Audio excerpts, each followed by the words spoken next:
when you go into a ketogenic diet, when you go into especially a carnivore diet, well, there's no studies with carnivore diet, but just a ketogenic diet, like Professor Seafried has shown, this really helps fight cancer. It starves them out, and it helps your body work better to fighting these things off. There have been other studies done that show there's actually no correlation between red meat or meat in intake and colorectal cancer, or any cancer for that matter. So I would just eat pure beef and water, grass-fed beef and water.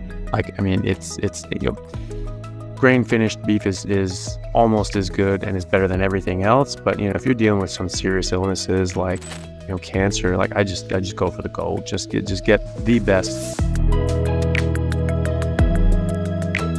I think the keto community is really starting to move more towards a carnivore way of thinking, which makes sense, because it's people have already realized that there are certain things that we eat that cause a significant amount of harm, and that it's best to avoid these things. It's a next logical step to realize that there's more than one bad thing. Everyone thought that cholesterol was bad, so they stopped eating cholesterol, but that was wrong. And they got onto keto, where carbohydrates and sugar were bad, which it is, and they are. And so, but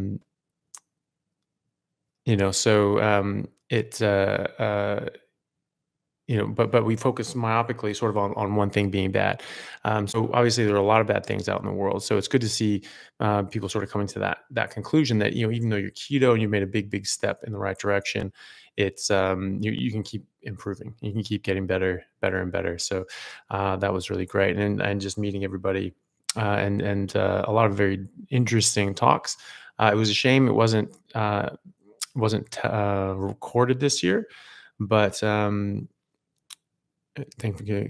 Well, you're welcome, Aaron. Thank you for giving it a try. That's amazing. Going from vegan to carnivore is a big step for people, but I don't think that it's too far fetched for people that are vegan to go carnivore or anything else. If the evidence shows that, a lot of people are really just trying to do what's right and do the best thing for their body and their health, and they've been convinced that veganism is the way to go, or at least plant-based is the way to go. So if you are able to convince them and show them the evidence contrary to that, quite a lot of people are really interested in pursuing that and learning more about it. So that's always good to see.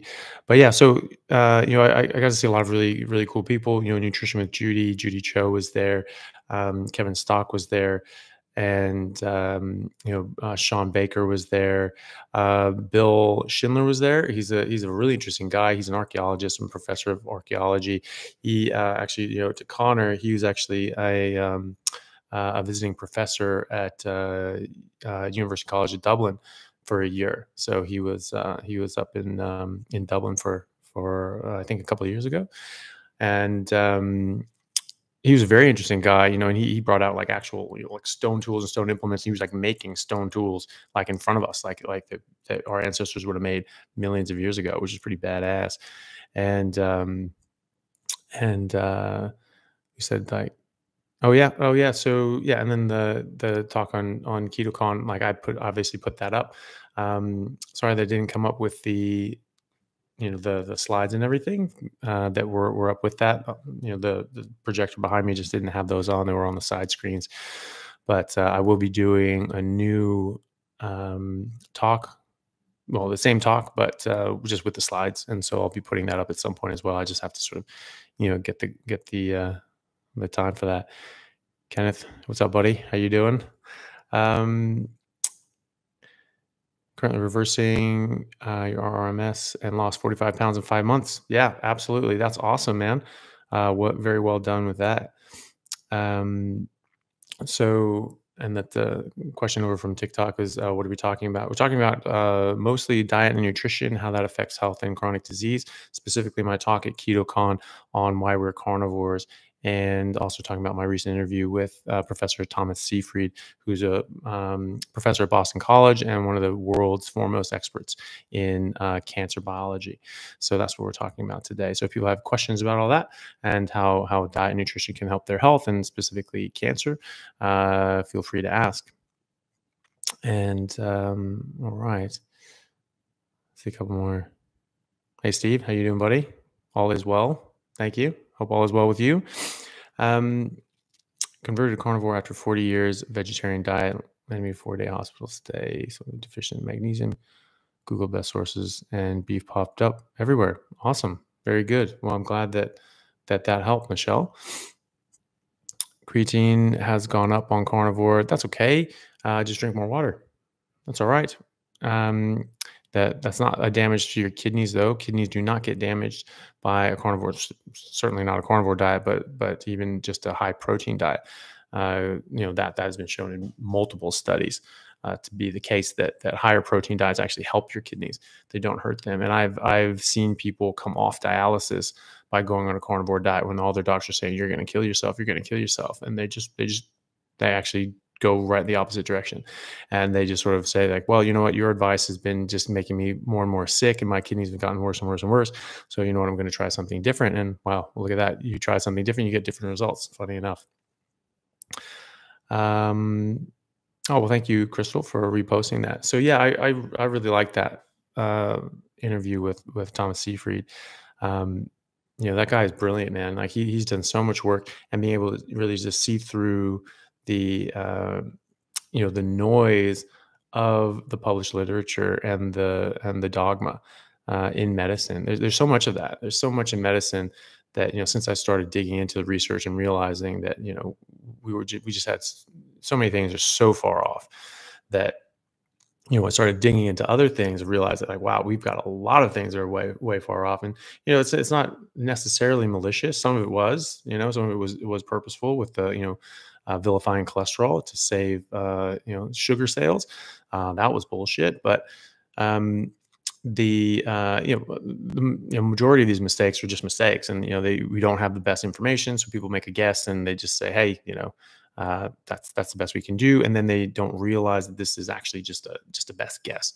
And so then it just gets repeated and repeated and repeated until just people just accept it, and it's in textbooks, and you're referring to papers that have referred to papers that have referred to papers that refer to anecdotes, and no one really realizes that's the origin of these things. So you have to take everything in a medicine from with a grain of salt, and you just have to sort of say like, okay, what's the hard evidence do we have to support all this?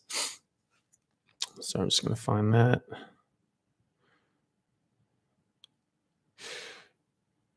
Saying that went carnivore after back surgery. That's probably a very good time to do that. Love the podcast, listening to every single one multiple times, and have shared with lots of friends and family. Well, thank you very much. I really appreciate that. I'm glad you have found it helpful. Great. Let's see. I've reached a podcast with Meat Mafia. Oh, well, good. Thank you so much. Yeah, I like that episode. That was I thought that was really well done. I thought they had very good questions, and I thought it went. I had a good flow to it. Some of these things, you find yourself sort of repeating a lot of the same thing, and that's because there's different audiences that maybe haven't heard your message, and so the people interviewing you are interested in sort of hearing that message. And so it's nice to when you do things like with the Meat Mafia or with Kelly Hogan or Lily Kane and Judy Cho and so many others where they really ask very novel questions and get out a much more interesting and dynamic conversation. I thought that was a good one as well. I think that how very straightforward the carnivore information I provide is.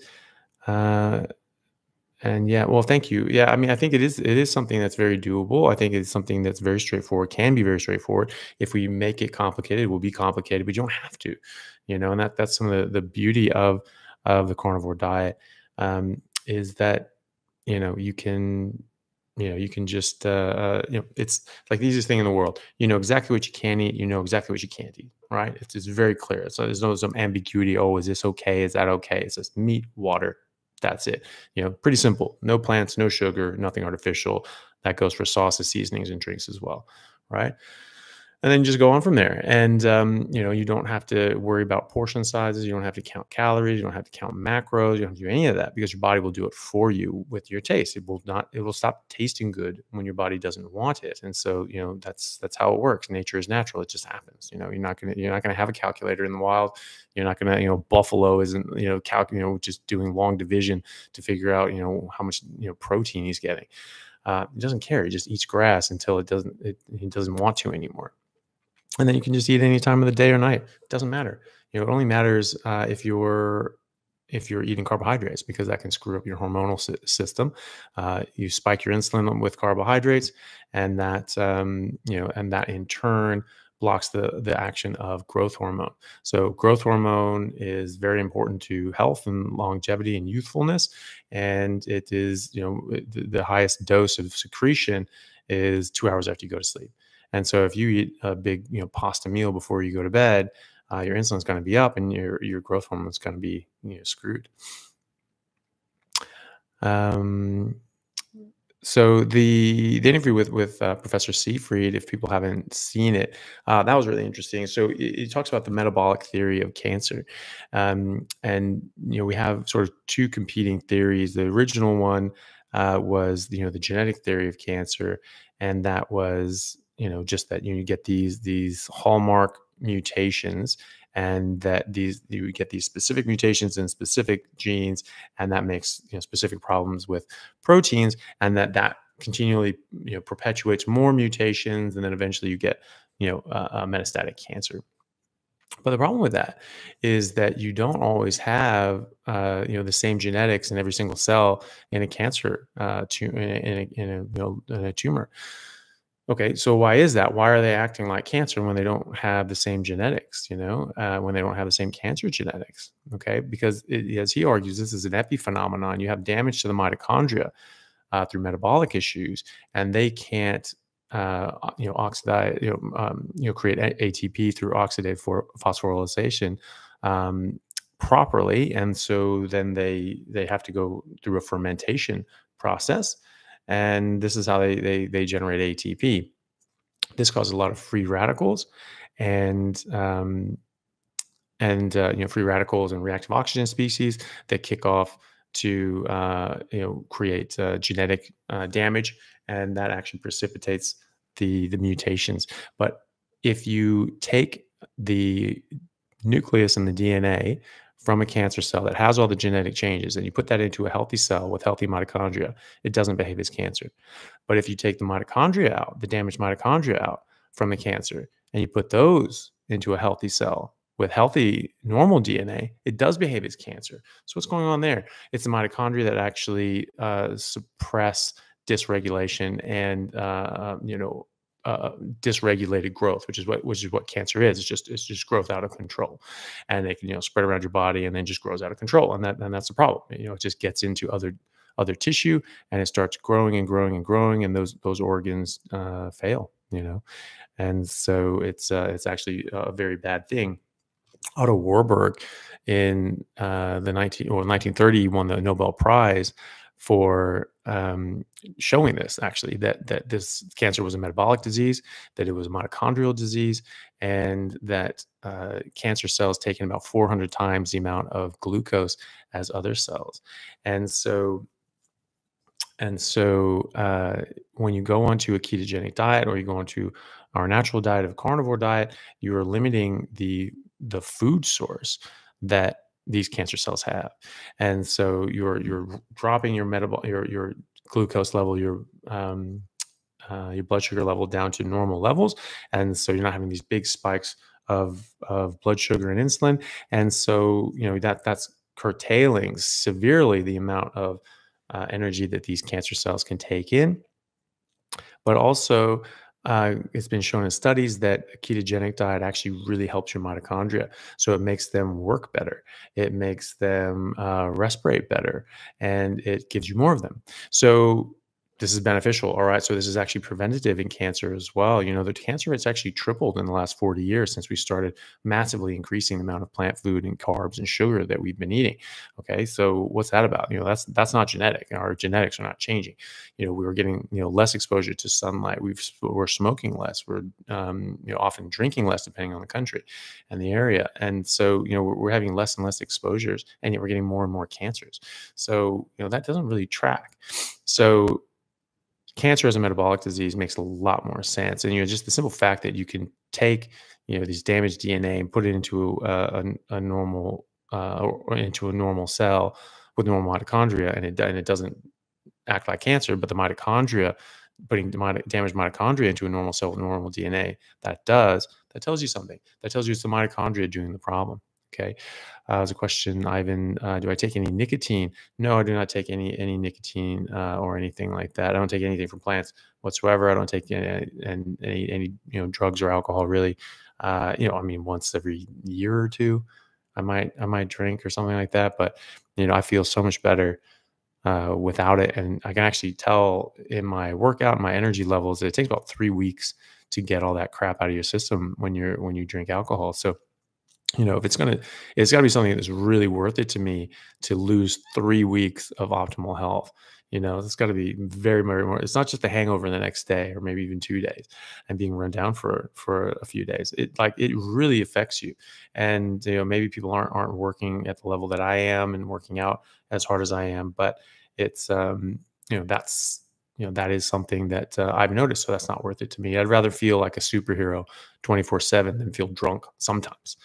Strong Zers, hey, thank you so much. I really appreciate that. As a question, hey doc, Carnivore Joe here, been carnivore for 6-7 months now and lost 125 pounds. That's awesome. Absolutely fantastic. Wish I knew about this way of eating back before we lost my grandfather to brain cancer and my father 7 months later. So, oh, I'm so sorry. That is absolutely tragic. I'm really sorry to hear that. It's, it is really tough. And I see this in the hospital now. When I see people suffering from cancer, and even my patients with brain tumors, it's hard for me not to bring this up. I mean, I don't like shoving this down people's throats, and I don't like, bringing it up when people, don't necessarily want to hear it. And it's not the hospital policy. And so I can't exactly go around just saying, oh, by the way, but I do feel that it's unethical to not talk about it and tell people about it when they're in these situations. I just don't think, I just can't not do that, because it does help. I've seen it help. I've seen it help personally. And the studies are all very, very clear that when you go into a ketogenic diet, when you go into especially a carnivore diet, well, there's no studies with carnivore diet, but just a ketogenic diet, like Professor Seafried has shown, this really helps. This really helps fight cancer. It starves them out, and it helps your body work better to fighting these things off. And some of the traditional treatments that we have, really harm our bodies. And he was actually showing that glutamine is another thing that cancer cells feed on. So this is why you want to take Dawn, which is a medication that sort of limits the glutamine action in your body, and this can help. This can help fight cancer. This can help your body fight cancer. It'll help starve them out along with the ketogenic diet. So when you're, I think I lost my train of thought, but it it is something that can really help people, going on a ketogenic diet or even going on a carnivore diet. And there's just studies to show that, that this really helps people, and this really helps, fight these things back. Like I say in the conversation, I have a friend of mine who is nearly 6 years deep with a GBM, which is like just the most aggressive form of brain cancer. Like, it doesn't really get more aggressive than that. Like, people have from time of diagnosis, the average life expectancy is 3 months. Okay. So this is big time problem. And, that's without treatment. And so with treatment, with surgery, with chemo, with radiation, it's like, 18 months. But as Seafried showed, that was what I was lost track of. What Seafried showed is that actually, when you're doing radiation on these things, it actually pumps up the amount of glutamine that's in the area. So you're actually feeding the cancer cell. Now you're hurting it, you're harming it with the radiation, but you're also sort of giving it a leg back up, by dumping out all this glutamine. Now, maybe it's going to be very helpful if are taking these glutamine inhibitors, but they're not allowing us to use these things. They're not approving these for human use, which is bullshit. Because these have already been used for human use. I don't know why. I don't understand the idea there on why you would limit this sort of thing and say, oh, it's too dangerous. I was like, too dangerous as compared to chemo. Like that stuff kills people.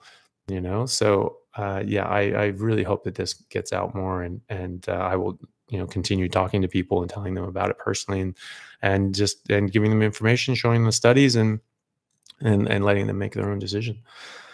Sandra Jansen, thank you so much. I really appreciate that. Says, thank you so much for your work. I learned a lot. Since March, 99% carnivore. I only smoke tobacco still. Well, it's a lot better than other people. Is it now what smoking depletes from the body that I can supplement until I stop it? Well, I mean, the biggest thing is not that smoking just is depleting certain nutrients. I mean, I'm sure it is. I don't know exactly what they would be, but the problem is that they have toxins, and these things are making, doing toxic things to your body. And so, that's harmful. I mean, nicotine itself causes direct damage to your arterial walls. So even like nicotine patch or nicotine gum, that will cause damage to your arterial walls, which, that's part of the process of developing heart disease and peripheral vascular disease. So that's really important. Now, if you're only eating carnivore and you're not damaging your cholesterol, and you're not involved in this big inflammatory process, that's going to be less of an issue.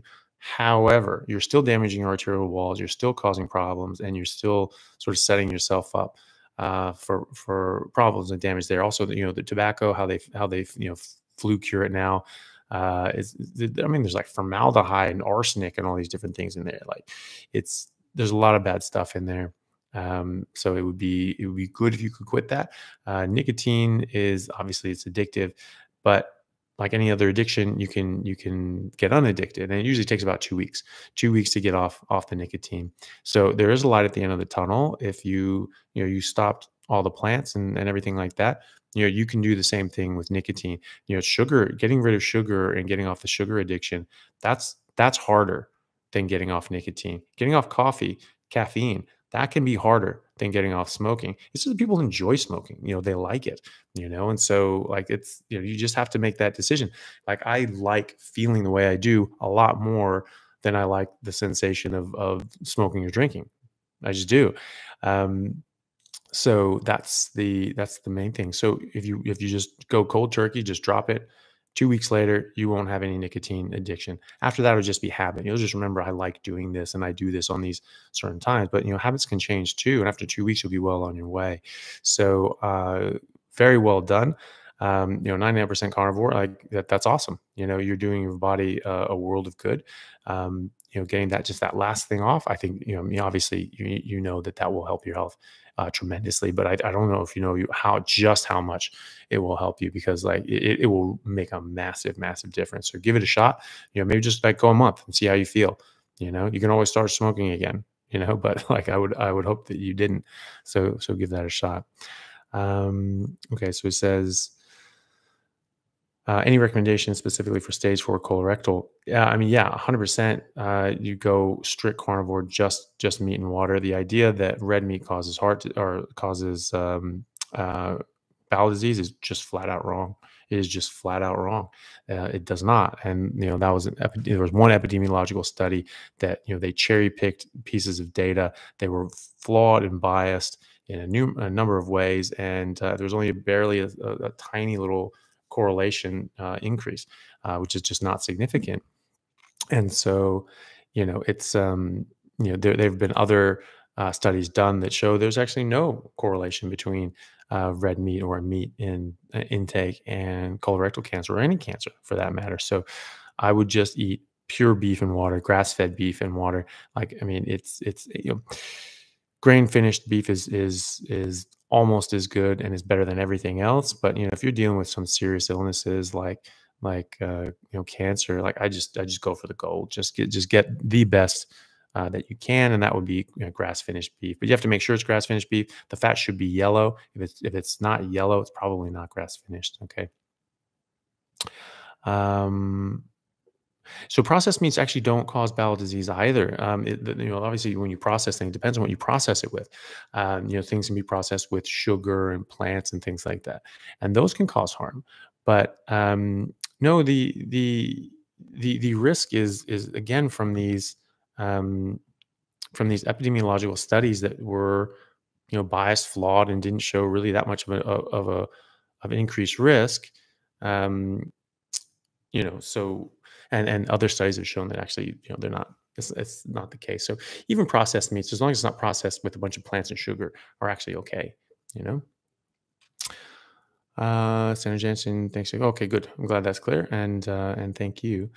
um so yeah, I mean that's sort of the crux of it, is the biggest, the biggest thing is that, if you don't eat what our bodies are not designed to eat, if you're eating an appropriate, biologically appropriate diet, then your body's going to be working better. Humans are carnivores. That's just the kind of animal that we are. I did a whole talk about that at KetoCon. I have that up on my YouTube channel that people can watch.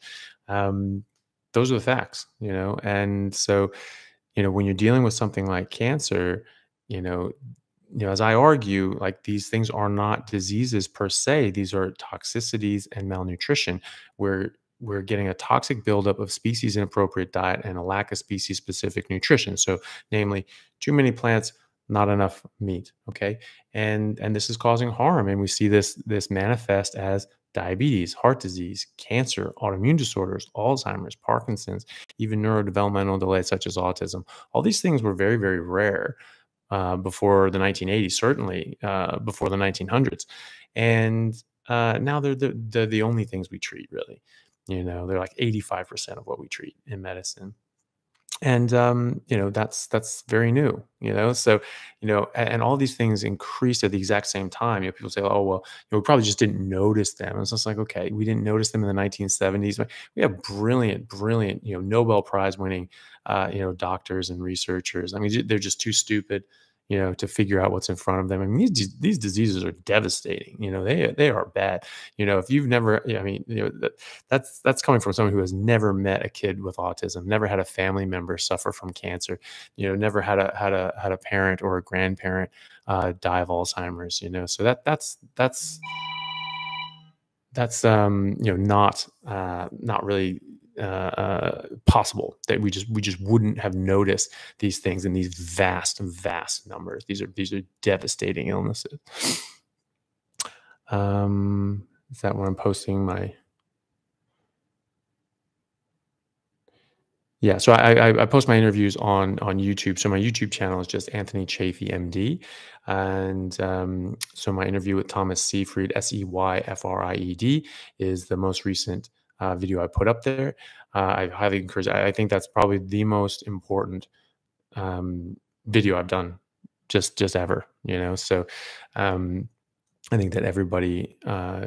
I hope that everyone will watch that, because I mean, cancer is just so devastating, and I think everybody has had at least one family member, someone they know, that has had to deal with this. I had a very good friend of mine that I played rugby with, who had sarcoma in his face, in his sinuses, and he was on these different medications that were just so harmful to his body that he just didn't want to deal with it. And one of them were just destroying his nerves, and they were just making him crippled.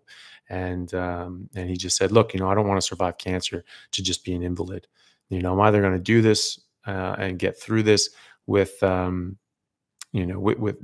my ability to have a more or less normal life, or I just I'm out." And unfortunately, he didn't make it.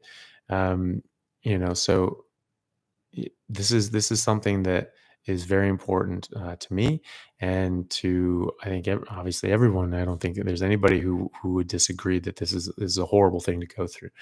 And so just making very simple changes. it can save your life and can prevent you from having this problem in the first place. I think that's just the most important thing for people to know about. Um, and you don't have to just kill yourself with chemo and radiation. I mean, that can help. I'm not saying don't get those things. I'm saying do this too. And because chemo and radiation have absolutely been shown to prolong life, but they damage you severely. And there are people that are getting rid of these problems with just diet. I am not telling you to do that. I'm just telling you to add diet into it and think about what you are doing and make your own decisions, because this is your body, this is your disease, and you pay the consequences.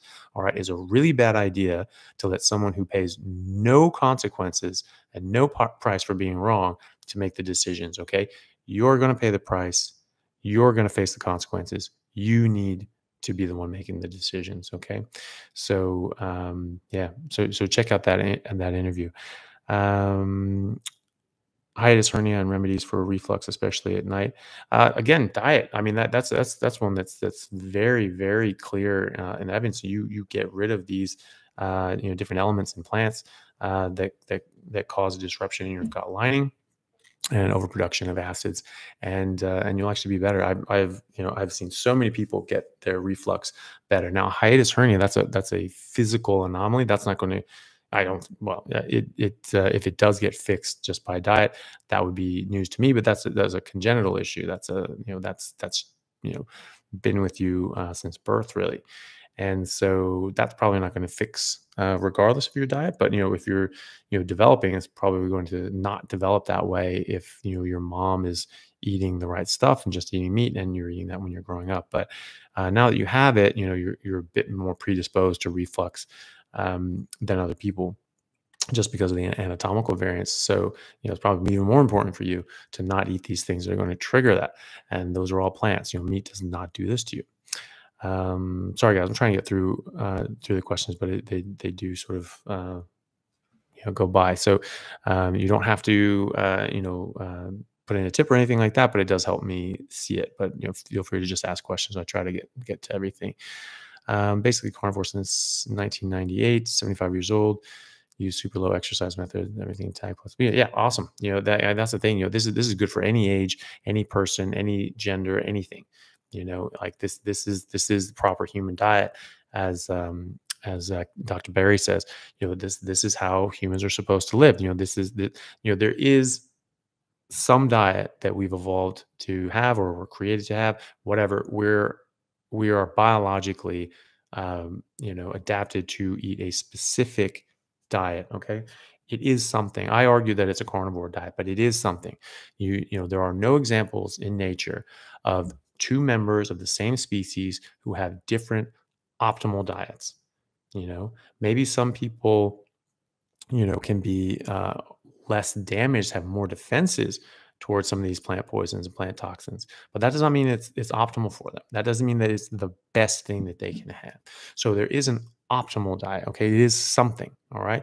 So I think all the best evidence shows that that's a carnivore diet. And so regardless of your age, regardless of your issue and your disease, that is the best thing for you to eat, and it will change your life dramatically. So how long do I think that salted steaks on the rack in a fridge can last for? They tend to go very dark. Yeah, they can just go forever as long as they're not touching each other and getting points of moisture. Then they can just go. They can just last really, really indefinitely. They'll just dry out, and then they'll get more dry than you want to cook a steak. But they'll just turn into beef jerky, basically. They'll just turn into like a brick of biltong or something like that, which is like, it's fine with me. It's just expensive to do that with ribeye, but it won't go bad if you've salted it and it's not touching. So if it's on a drying rack and it's sort of touching, yeah, it can sort of spoil where it's touching there. Less so with the salt, but it can still do that. So you need it to dry out. So you need that surface to dry and everything like that. And so, yeah, and it won't go bad. It'll just dry out, Oh, sorry.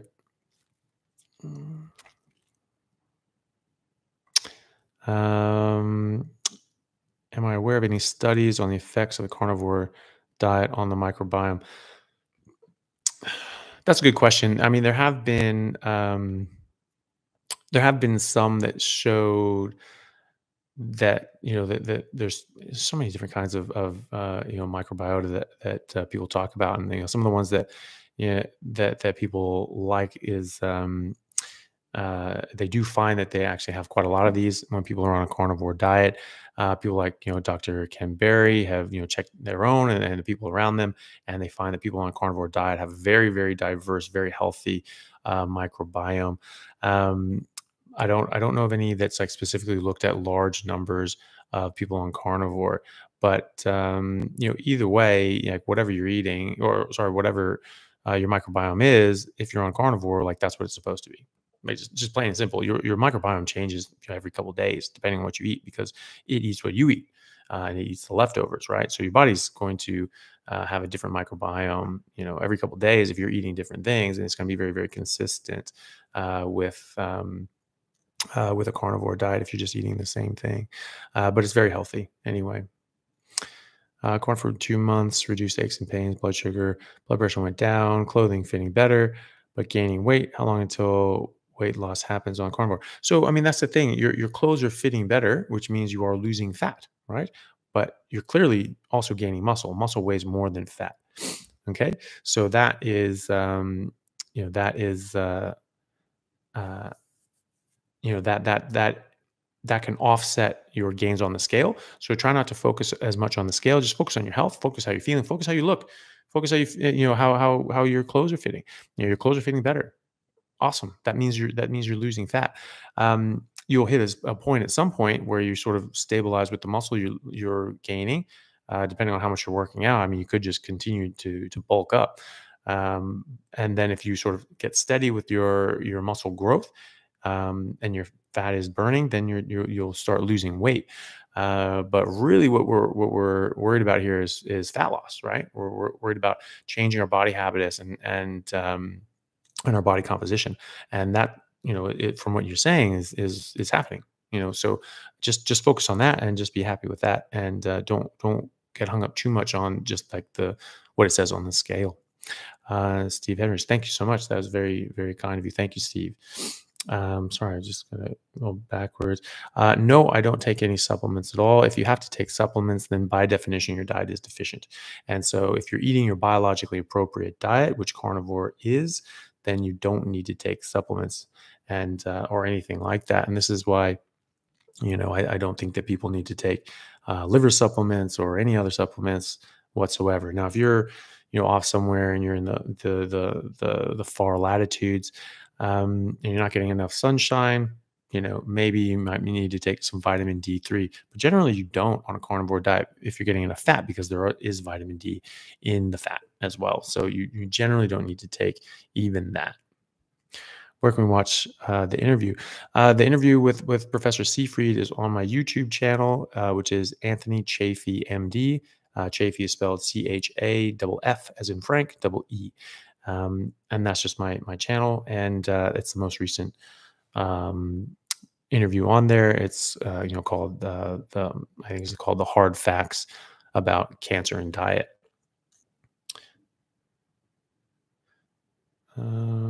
Dad diagnosed with cancer in January. Mom diagnosed in March. Jesus Christ, I'm so sorry. I mean, there is such a thing as a point of no return, but I think it's still worth a shot. At least getting on a keto diet, if not a full carnivore diet, and just more meat and fat, and just no plant, no carbs and no sugar. These things feed cancer. They just do. And it may not be enough at this point, but it's obviously worth a shot. Okay, so hopefully they can, maybe you can show them that video with Professor Seyfried and myself, and maybe get them to give it a try. Hopefully it helps. What do I recommend for CML? That I would still recommend a carnivore diet. Any sort of cancer diet, any sort of cancer, any sort of anything, I would recommend at least keto, if not full carnivore, for cancer specifically, you need to limit the amount of sugar that's going into your body because this feeds your cancer cells. Just, it's a little more complicated than that, but that's what it boils down to. You eat carbs and sugar, you'll be feeding the cancer. So try not to do that, and then just go high fat carnivore. That is absolutely the best way to go. Um, what can you do for a son that has a learning disability, and got bullied in school because of that? Yeah, that's tough, man. It depends on the learning disability, but especially when kids are young, this is the most important time to go on a carnivore diet, a high fat carnivore diet, because that's what your brain is made out of. Okay, so if you want to develop to your genetic potential, you need fat, you need cholesterol. Okay, and so your son is going to need this more than anyone else. And specifically, you want to get rid of these things that can offset and damage the development of their brain. Even autism, that's been shown. There's certain kinds of autism. There's different causes of autism. Autism is a development and formation of the neurons in the brain, so they don't work properly. And there can be reasons for that. There can be reasons either you don't have enough nutrients and they don't develop properly, or you have toxins that are hurting them. There are a lot of people that are finding that their kids with autism are doing so much better on a ketogenic diet. And there's plenty of studies showing this as a treatment modality, just getting rid of carbs and sugar. There was a lady came up to me who I've spoken to many times on Instagram and online, who came to KetoCon, and she was telling me that her son was a nonverbal autistic only when he eats carbohydrates, and he's very different when he doesn't eat any carbohydrates. And that's us, not even full carnivore, but just not eating carbohydrates. And there was a study out of University of Texas A&M showing that if you don't get enough carnitine, your brain won't develop properly and you'll get a specific kind of autism. So I don't know what the cause of your son's issue is, but either way, eliminating out things that are going to harm his brain will help his brain. And giving his brain all the things that it needs to develop properly will help him develop properly. So I can't say more than that, but I can say that he will develop to his genetic potential from here if you get him on a high-fat carnivore diet. Vitamin C, you need vitamin C measured in nanograms if you're not eating carbohydrates. You need it in milligrams if you're eating carbohydrates. Okay, so this is a big difference. So you need a very different constellation of nutrients and vitamins and minerals based on what you're eating. Okay, so if you're only eating carnivore diet, you get everything you need in the proportion that you need it. Okay, Rastafarian. Oh, thank you very much. Appreciate it. Has a question. Hi, Anthony. My father has had severe pancreatitis due to a diabetic drug interaction. Could you do carnivore? Yeah, you definitely do carnivore, and I think it would absolutely help him. It may, you're getting damage from these medications, unfortunately. That sometimes there is such thing as damage done, but it can help his body heal, and either way, it's going to optimize his health otherwise. And so, he's already got this problem. He doesn't need all the other problems that eating plant poisons bring to the table. So I would absolutely encourage him to go carnivore. Young, healthy adults, you can get away with more. And that's what people say is like, oh, when I was a teenager, I could eat whatever I wanted, 20s, whatever, just drinking, smoking, and just eating pizza all the time. And then by the time I hit 30, it was like, oh, just can't do it anymore. Yeah, because you run out of reserves. You just damaged yourself so much that your body just started quitting on you. So, when you're, you can get away with it for a certain extent, but I mean, you'll just, you won't be, as awesome as you would be otherwise, but you can get away with it. When you're sick, when you have damage done, when you're a child developing, like you really have much less wiggle room. You really, really can't do that. You really do need to be tight on this, and it makes a massive difference. So I would absolutely say for your dad that getting on a carnivore diet would be exactly what he needs to do. Your body's going to break down and absorb meat when you're only eating meat far easier than anything else. Okay. And so when you eat plants, you have like protease inhibitors, you have all these different sorts of things that disrupt the enzymes that come from your pancreas and make it difficult for you to absorb things properly. So it's more important for him to be on that because he has damaged pancreas. Okay. So I was just trying to see a question here. Start with no fridge in the hotel facilities to cook for 5 days and get away with storing meat in a cooler box for a couple days. But yeah, yeah, it's like sometimes you're just sort of screwed with your logistics. When I was in an Airbnb and like the stove didn't work, and so I just ate it raw. Like I just took steaks and just like salted it and left it out for a couple hours and let the salt soak in, and then just cut it up into chunks and ate it. So that was my my solution to that. But yeah. Okay. Do you think oh sorry, just trying to get up this.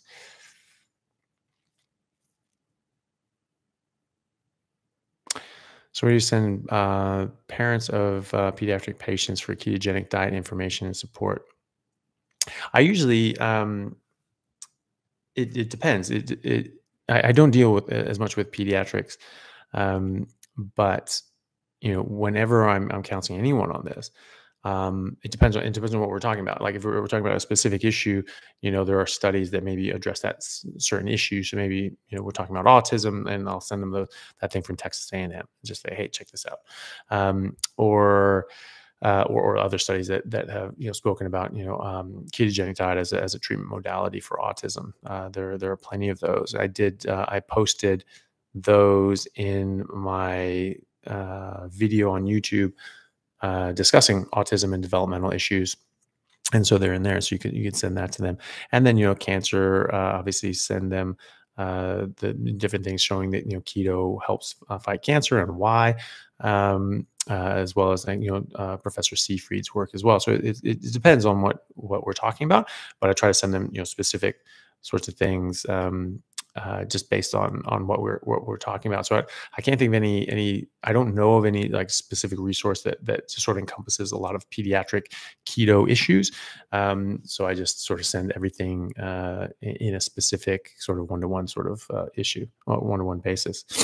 Colossus, thank you so much. I really appreciate that. Can you talk a little bit about the kidneys and the research that Paul Saladino mentioned about lack of electrolyte retention inside the kidney from keto carnivore?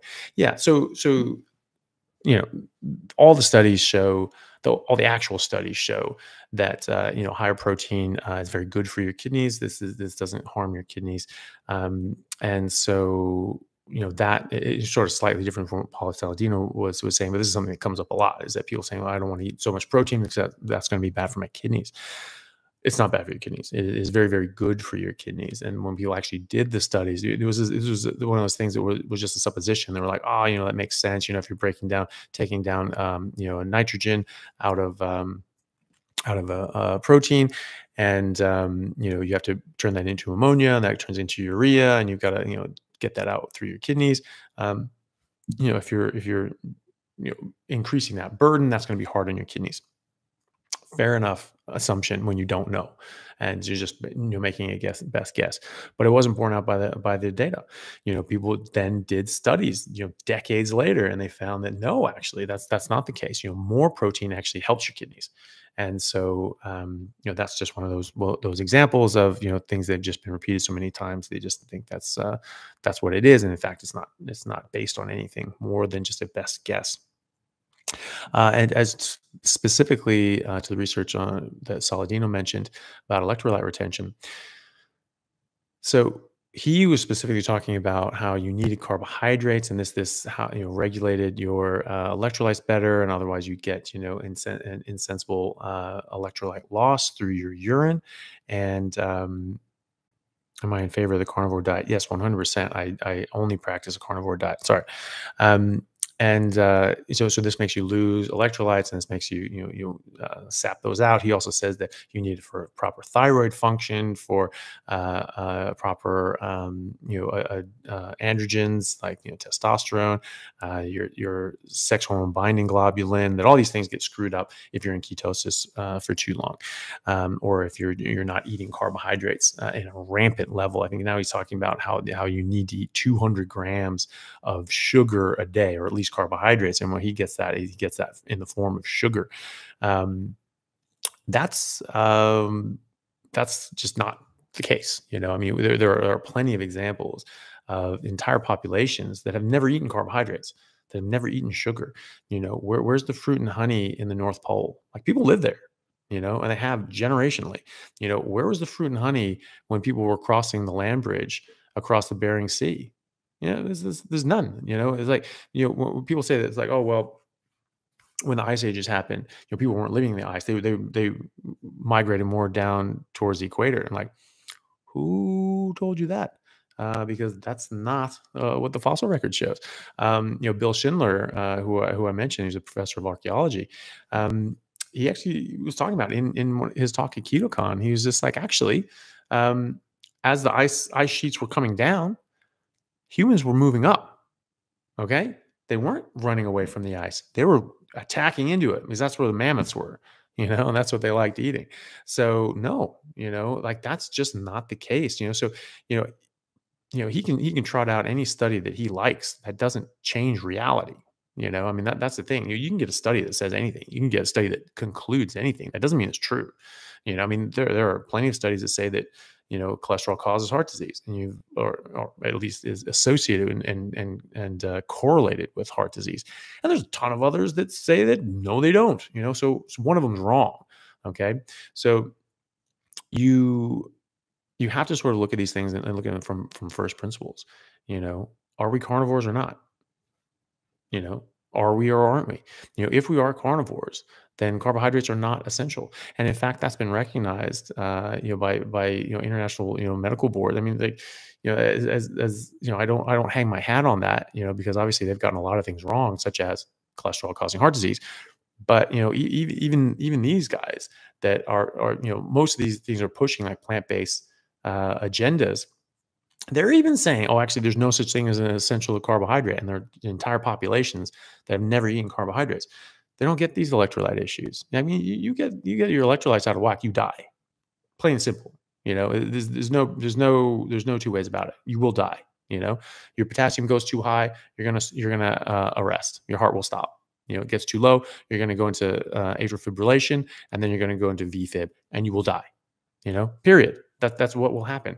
Your sodium gets too high, your brain gets screwy. It goes too low, it really gets screwy, and then you die. So this isn't like a little thing, And so if you had these populations that are living generationally, you'd know about it, because they wouldn't exist. So they do exist. So we know that that's wrong. And he also talks about how it's necessary for thyroid. Okay, and yet we have these people that are living generationally without any of this nonsense, and their thyroids are fine. How I know they're fine? Because you cannot have proper generations if you're low thyroid. First of all, you'll die. Again, you'll die. Thyroid hormone is so important. It's used in every single cell in your body, and you don't have it, you die. Okay, they're not dead. And also, if you're even just borderline low thyroid for while pregnant, your kid will get cretinism. Cretinism is a very devastating congenital, debilitating issue, where your brain doesn't form properly, your body doesn't form properly. You get short stature, you have facial deformities, very specific ones, and you're very significantly intellectually delayed. Okay, that's what cretinism is. And the Inuits and other people living in the north that are just eating carnivore, they don't have cretinism. All the people, Kelly Hogan, and all the other people, I have multiple friends that have done this, have had carnivore pregnancies, whatever. Their kids don't have cretinism. I'm sorry. So that's not a thing, and it doesn't matter what your study says. it's not borne out in reality. As Richard Feynman said, that, is a very famous physicist. He said, it doesn't matter how brilliant your theory is, and it doesn't matter how smart you are. If it doesn't agree with the experiment, it's wrong. Okay. So it's wrong. He's saying that, oh yeah, look at this study and this means that. And yet it doesn't do that. And the sexual unbinding globulin, he's saying that this is off. He's saying that testosterone is off. I see the exact opposite in practice. I saw the exact opposite in myself. I didn't check it before, but when I checked it years after being carnivore, many years longer than Paul has been a carnivore, I checked it. I had none of these problems. Okay, so I wasn't eating any carbohydrates. What am I doing differently? What am I doing differently than him? I mean, obviously we're doing something different, but what we had in common at that time was we were both not eating carbohydrates. Okay, so there was something else that he was doing that was different from me. Okay, it's not the carbohydrates.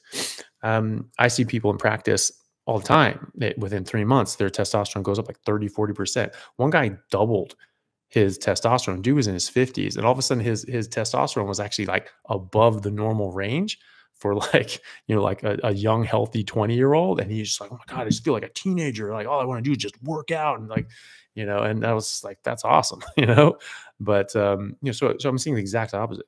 One of the things that Saladino does is he eats a buttload of organs out of proportion with the animal. How many organs, how many livers does a cow have exactly? He's got 2 pounds of liver to every, 800 pounds of meat. And this guy's eating, half a pound of liver a day. How is that possible? How is that possibly the right proportion of things? I don't begrudge him this. He's trying to do what's right for him. He's trying to figure this out, and that's fine. But I'm just saying, like, that doesn't line up, and you're having health problems that I'm not having, that the Inuit are not having, that a lot of people that do this long term and generationally are not having. So obviously there's something else going on. So I was a bit long-winded.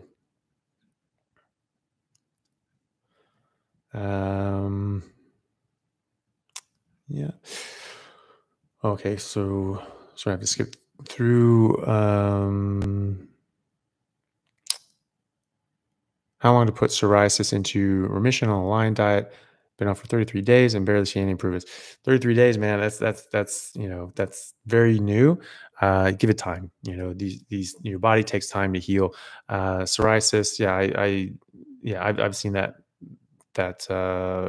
help significantly. But things are individual. If you're on a actual lion diet and just eating meat and just drinking water, that'll be quicker than other people.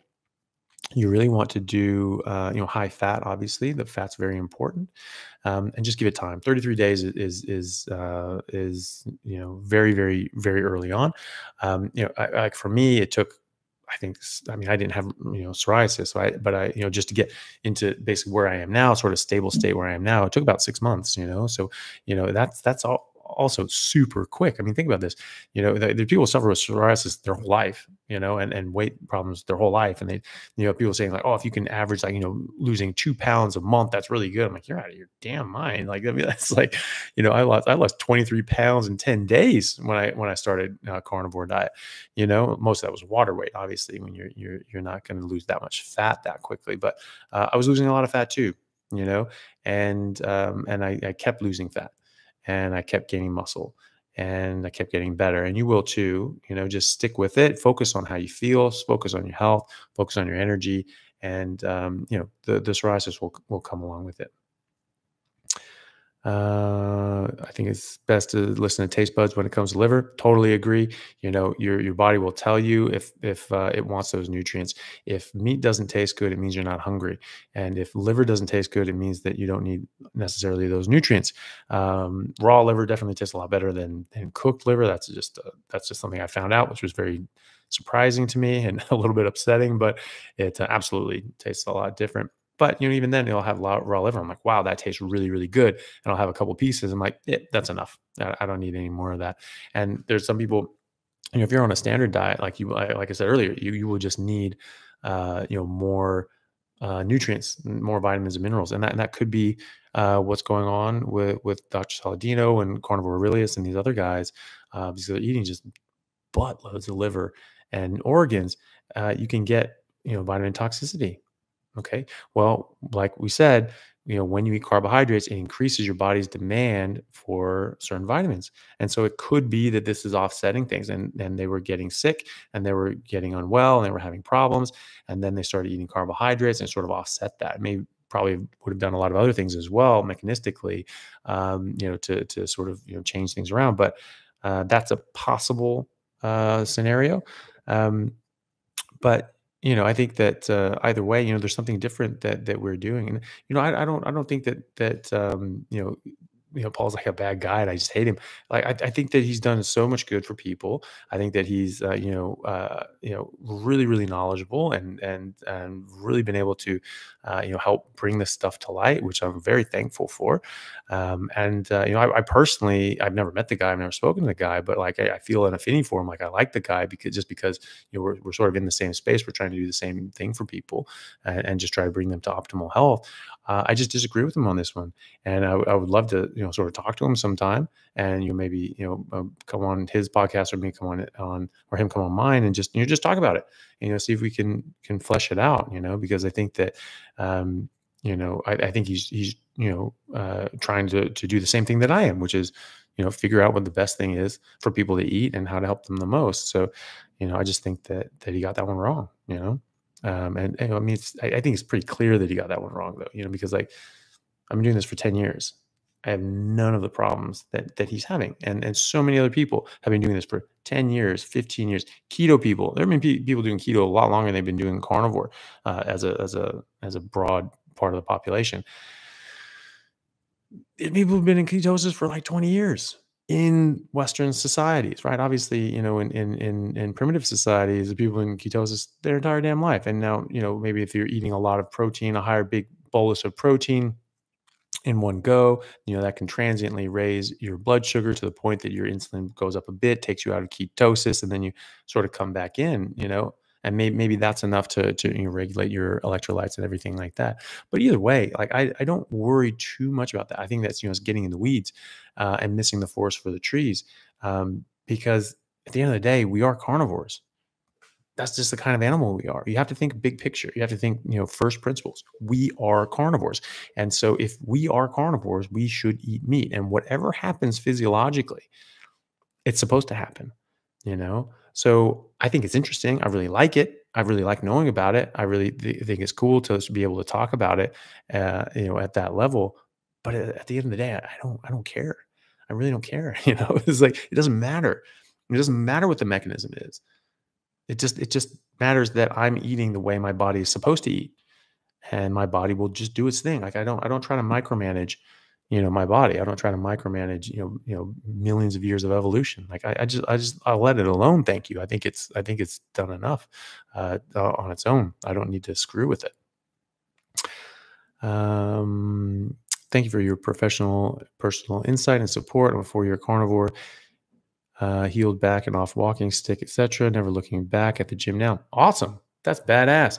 That's something that I have seen, but people get such bad back pain, and even like nerve pain shooting down their legs. That is it's just horrible. It's completely debilitating. Um, so that's something that causes huge harm in people's lives. And even like fibromyalgia, which is just a sort of a diagnosis of exclusion, when doctors basically just throw up their hands and go, "Look, I have no idea what's going on, but I believe you're in pain."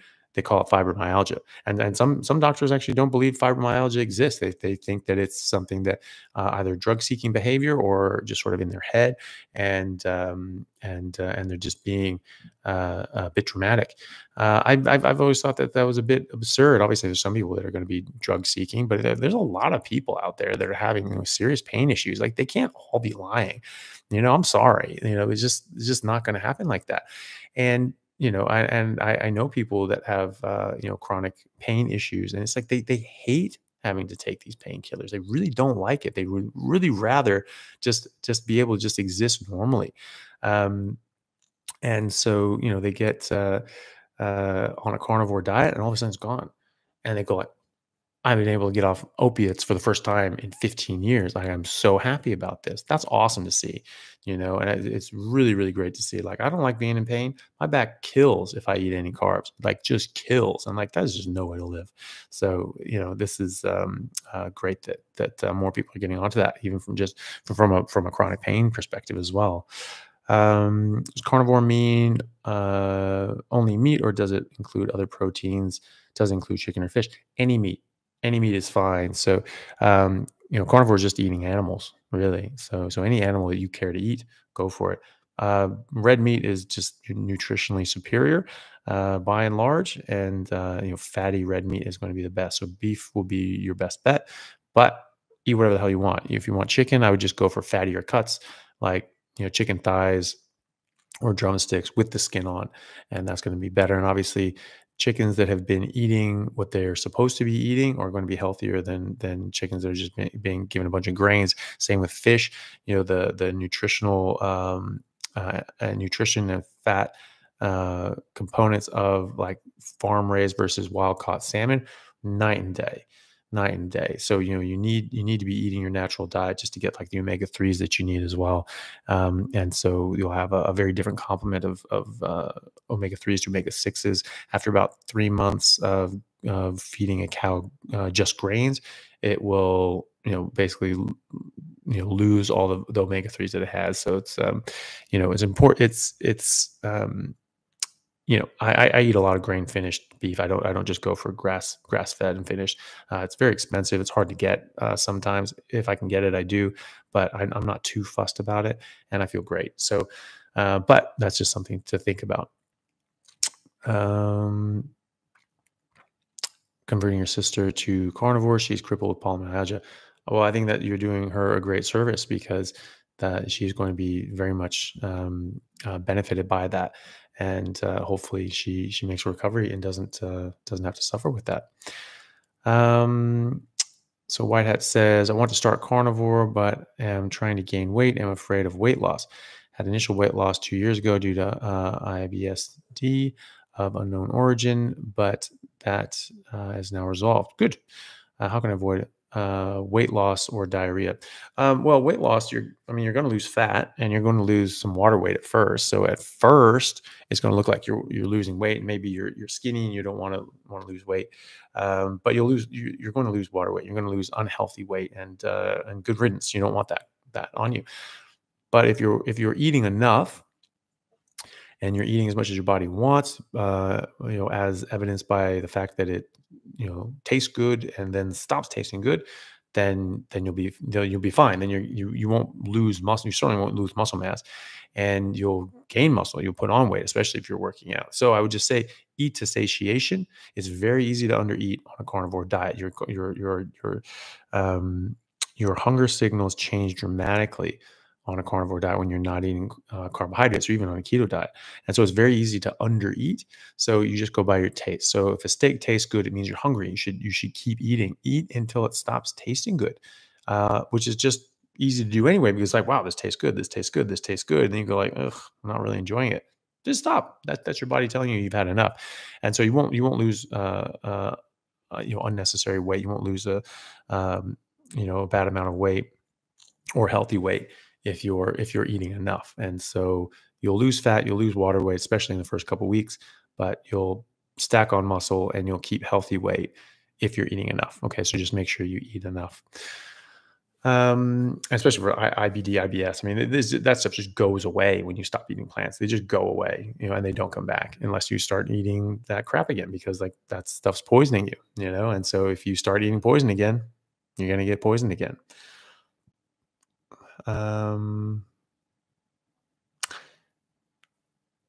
Had cancer 3 years ago. I cut out a lot of red meat, so I should go red meat all the way. Yeah, I would think so. Red meat is very, very good for you. It does not cause cancer. It does not precipitate cancer. It does not feed cancer. Carbohydrates do, sugar does, other things do. There are hundreds of carcinogens in plants because they cause harm to your body.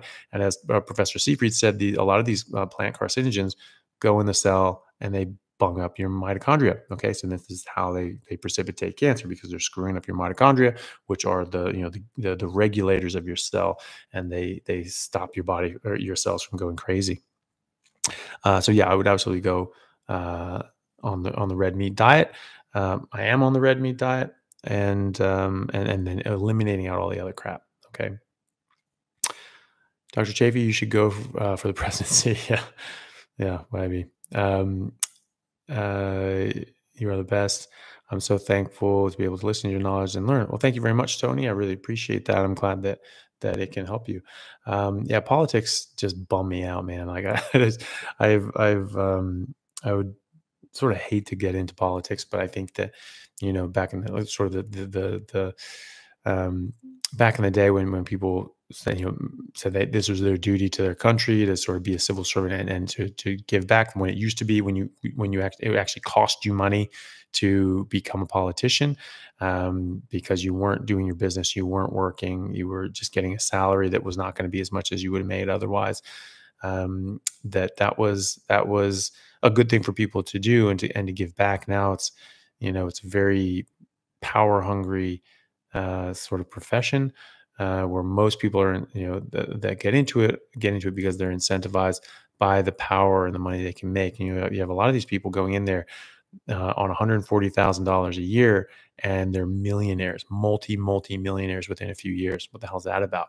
Well, one of them is that the insider trading laws Congress and Senate are exempted from insider trading laws. They exempt themselves from a lot of laws that affect the rest of us, and so they take advantage of that fully. And it's just a bit of a snake pit, really.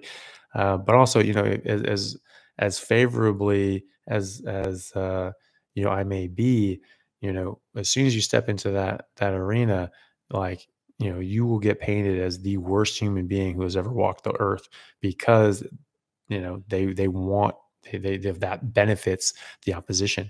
And so it's a bit ridiculous. I think that at some point I might think about doing that, just because I think that it's important to. And I just, there are a lot of things that really bug the crap out of me, and people are getting hurt by, that I think I probably could help with, and I would want to if I can. Um, but it would be a bit weird. But I've spent my life dealing with people trying to take me down, and trying to tear me down and attack me verbally and physically and so forth. And I'm still here. So I think I could probably weather it, and maybe come out on top. But it's just a gross thought. Honestly, I really wish that I wouldn't ever have to. But who knows? Who knows what will happen? You're a champion, Dr. Chaffee. So glad you're down under. Well, thank you very much. I really appreciate that. I hope you stay a long time. Thank you. Catch you next video. Well, thank you very much, Michelle. I appreciate you watching. I appreciate you saying that. That's very nice of you. Best brand of eggs in Australia. Struggling to find a non-grain fed corn or soy-free. Ugh, yeah, that's a tough one. You really have to do sort of a lot of research. I don't know the answer to that.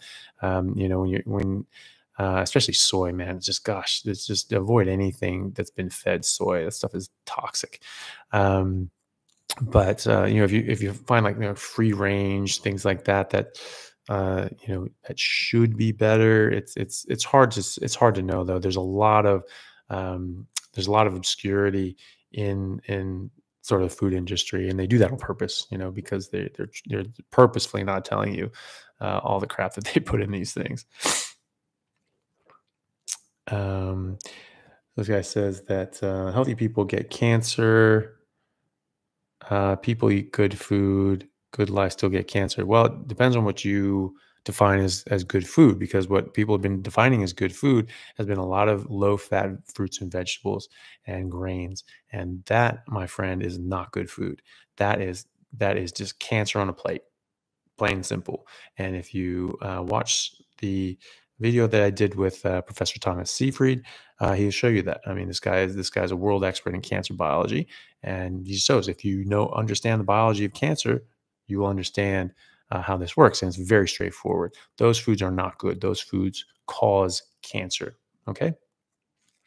Thoughts on SIBO, please? Yeah, actually, there was a study that just came out showing on a carnivore diet that SIBO goes away when you go on a carnivore diet, like within a couple months. So, and that was specific to a carnivore diet, which is pretty badass. So you go on that, you remove all these things that are precipitating this. You put your body back on the food that's supposed to be on, and these problems go away. So SIBO is a very very good one, just because of that study that just came out, and I've seen that personally in anecdotally, just with different people talking to online. Um, let's see here. Spirit Rider, thank you very much. I really appreciate that. Question is, do you think that the preservatives, nitrates in bacon and processed meat compromise the microbiome, bacteria in the stomach, and reduce nutrient energy absorption?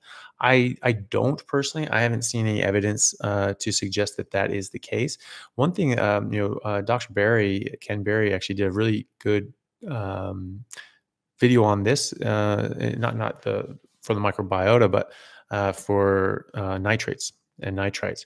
And he actually showed that, first of all, that like vegetables, like celery, have way more of this stuff than the stuff we'd add to it.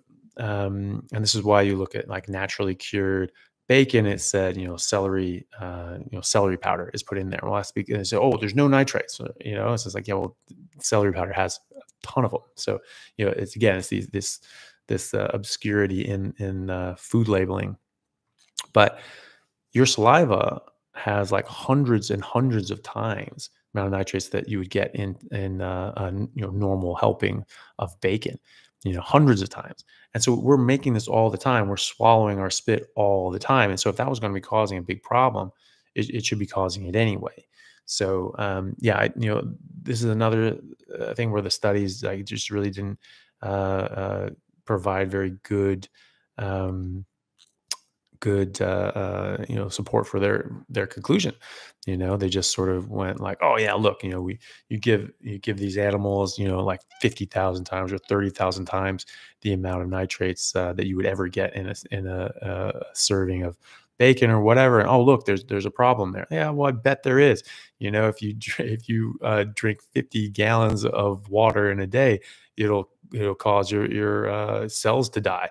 So and you'll die. So yeah, too much of anything is going to be a problem. But that doesn't mean that sort of a lower amount is actually harmful at all. And again, we make it in our saliva, so it's a drop in the bucket when we sort of get this stuff in preserved meats. Let's see. Would I recommend a carnivore diet for someone who's diagnosed with Hodgkin's lymphoma? Absolutely, 100%. Anyone that's suffering from cancer, I think this is absolutely vital that they go on, a proper biologically appropriate diet that excludes carbohydrates and sugar and obviously alcohol and things like that. So bad for you. I mean, it's so bad for cancer. These things feed cancer. They just feed cancer. Carbohydrates and sugar feed cancer. Plain and simple. So, it may not be that this can cure it, but it will absolutely help your body fight it off, and it will help, curtail the rampant growth and aggressive nature of these cancers, because you simply will be, simply won't have the same amount of energy that it has that it wants. So, it's a very, very, very very good way of helping your body fight off cancer. So yes, I would absolutely go with a carnivore diet on Hodgkin's lymphoma, or at the very, very least, a ketogenic diet. But yes, a carnivore diet is going to be better. I say that 5%, the last 5%, from 95 to 100% carnivore, are a big difference when it comes to results. Can I elaborate, please? Yeah. So, like a little bit goes a long way, so if you eat just a small amount of carbohydrates, this is going to raise your insulin, which is going to box your biochemistry, right? So it's going to change your metabolism from a fat burning metabolism to a fat storage metabolism. It's going to do a lot of other things as well, but just a little bit of carbohydrates will do that. More carbohydrates will, continue the process and will keep your insulin up longer, but you've already derailed your metabolic system. You've already screwed your biochemistry. Okay, so you're just sort of adding to it. If you sprinkle a bit of sand into watch gears, your watch is screwed. You pour a lot more sand in there, well, it's still screwed, but it was already screwed. You know, so you think about your body like that. Our bodies are very robust. They're very capable of dealing with a lot of outside external insults, but at the same time, it is also a finely tuned machine, and you will throw it out of whack with just a little bit of sand in the gears.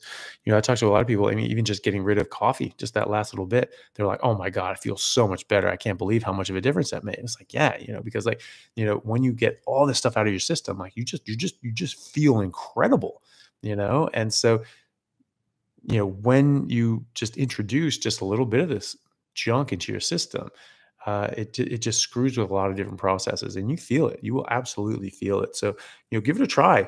Just go just pure for 30 days, and like honestly, you will feel like a different person. Um, I don't know. That's something else. Sorry, there's a lot of questions. I'm trying to get to everything, but it's sort of skipping through. Um, I'm going to have to brush up on Saladino. Enter this community via Ken Berry. Stick with Ken Berry. Saladino, I just think he gets a few things wrong. I think he looks at a lot of things at very technical level, at a very very minute detail, and it's sort of a problem of sort of missing the forest for the trees. And I think that's why he sort of got diverted down the path that he has of promoting sugar, carbs, and honey. And he's saying, "Oh, look at this study, and look at this, and this, and this, and this." But okay, but that really doesn't change anything. And there are certain things. I mean, he talks about, I don't know when he started talking about the plant toxins, but it's a very important topic. It's something that it's a drum that I've been beating for 5 years, and well, 20 years, really. That's when I first learned about it, but I've been speaking about it publicly for the last 5 years.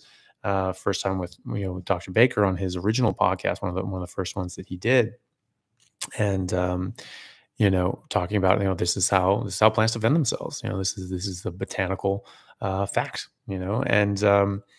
But it's nice to see other people picking that up. So I think that Saladino's got a lot of good stuff out there, but I think that he misses core concept on a couple of issues, and so just be careful with that. Just take it with a grain of salt, and look at other people's arguments as well.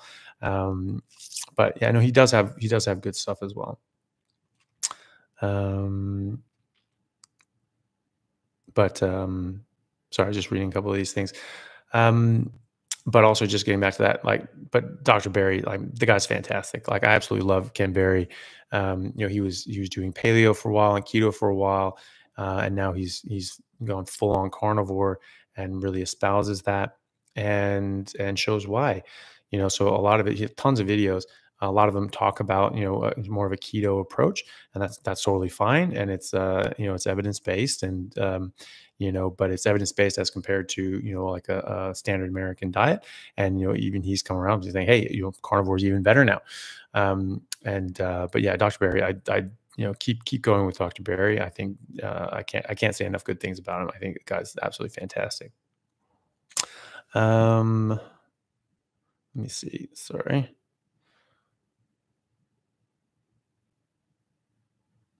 How about a setback will cheating result in? Depends on how much you cheat. It depends on how often you cheat. It depends on what you cheat with. If you're going to be, eating carbohydrates and sugar, then obviously that's going to, uh, just get you carb addicted. Again, you're going to screw your metabolism for at least 24 hours with the insulin spike. And you'll just feel kind of crappy. And it's easier to get back into that rut and just keep eating carbs, because you're going to eat carbs and it's going to give you a bump, and then you're going to feel like crap. And then you're going to say like, oh, I need to eat more carbs. And then you're going to start eating carbs again.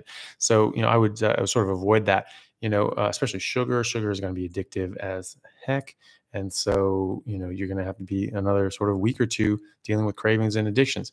So, like a cheat day, fine. It's better than eating it every day. But, a little bit turns into a lot with addictions. And, all you're doing is really just keeping yourself addicted. Sunday's your cheat day and you just eat a bunch of crap. And then you're just thinking about it all the rest of the week. You feel like dirt for a few days or maybe more than a few days.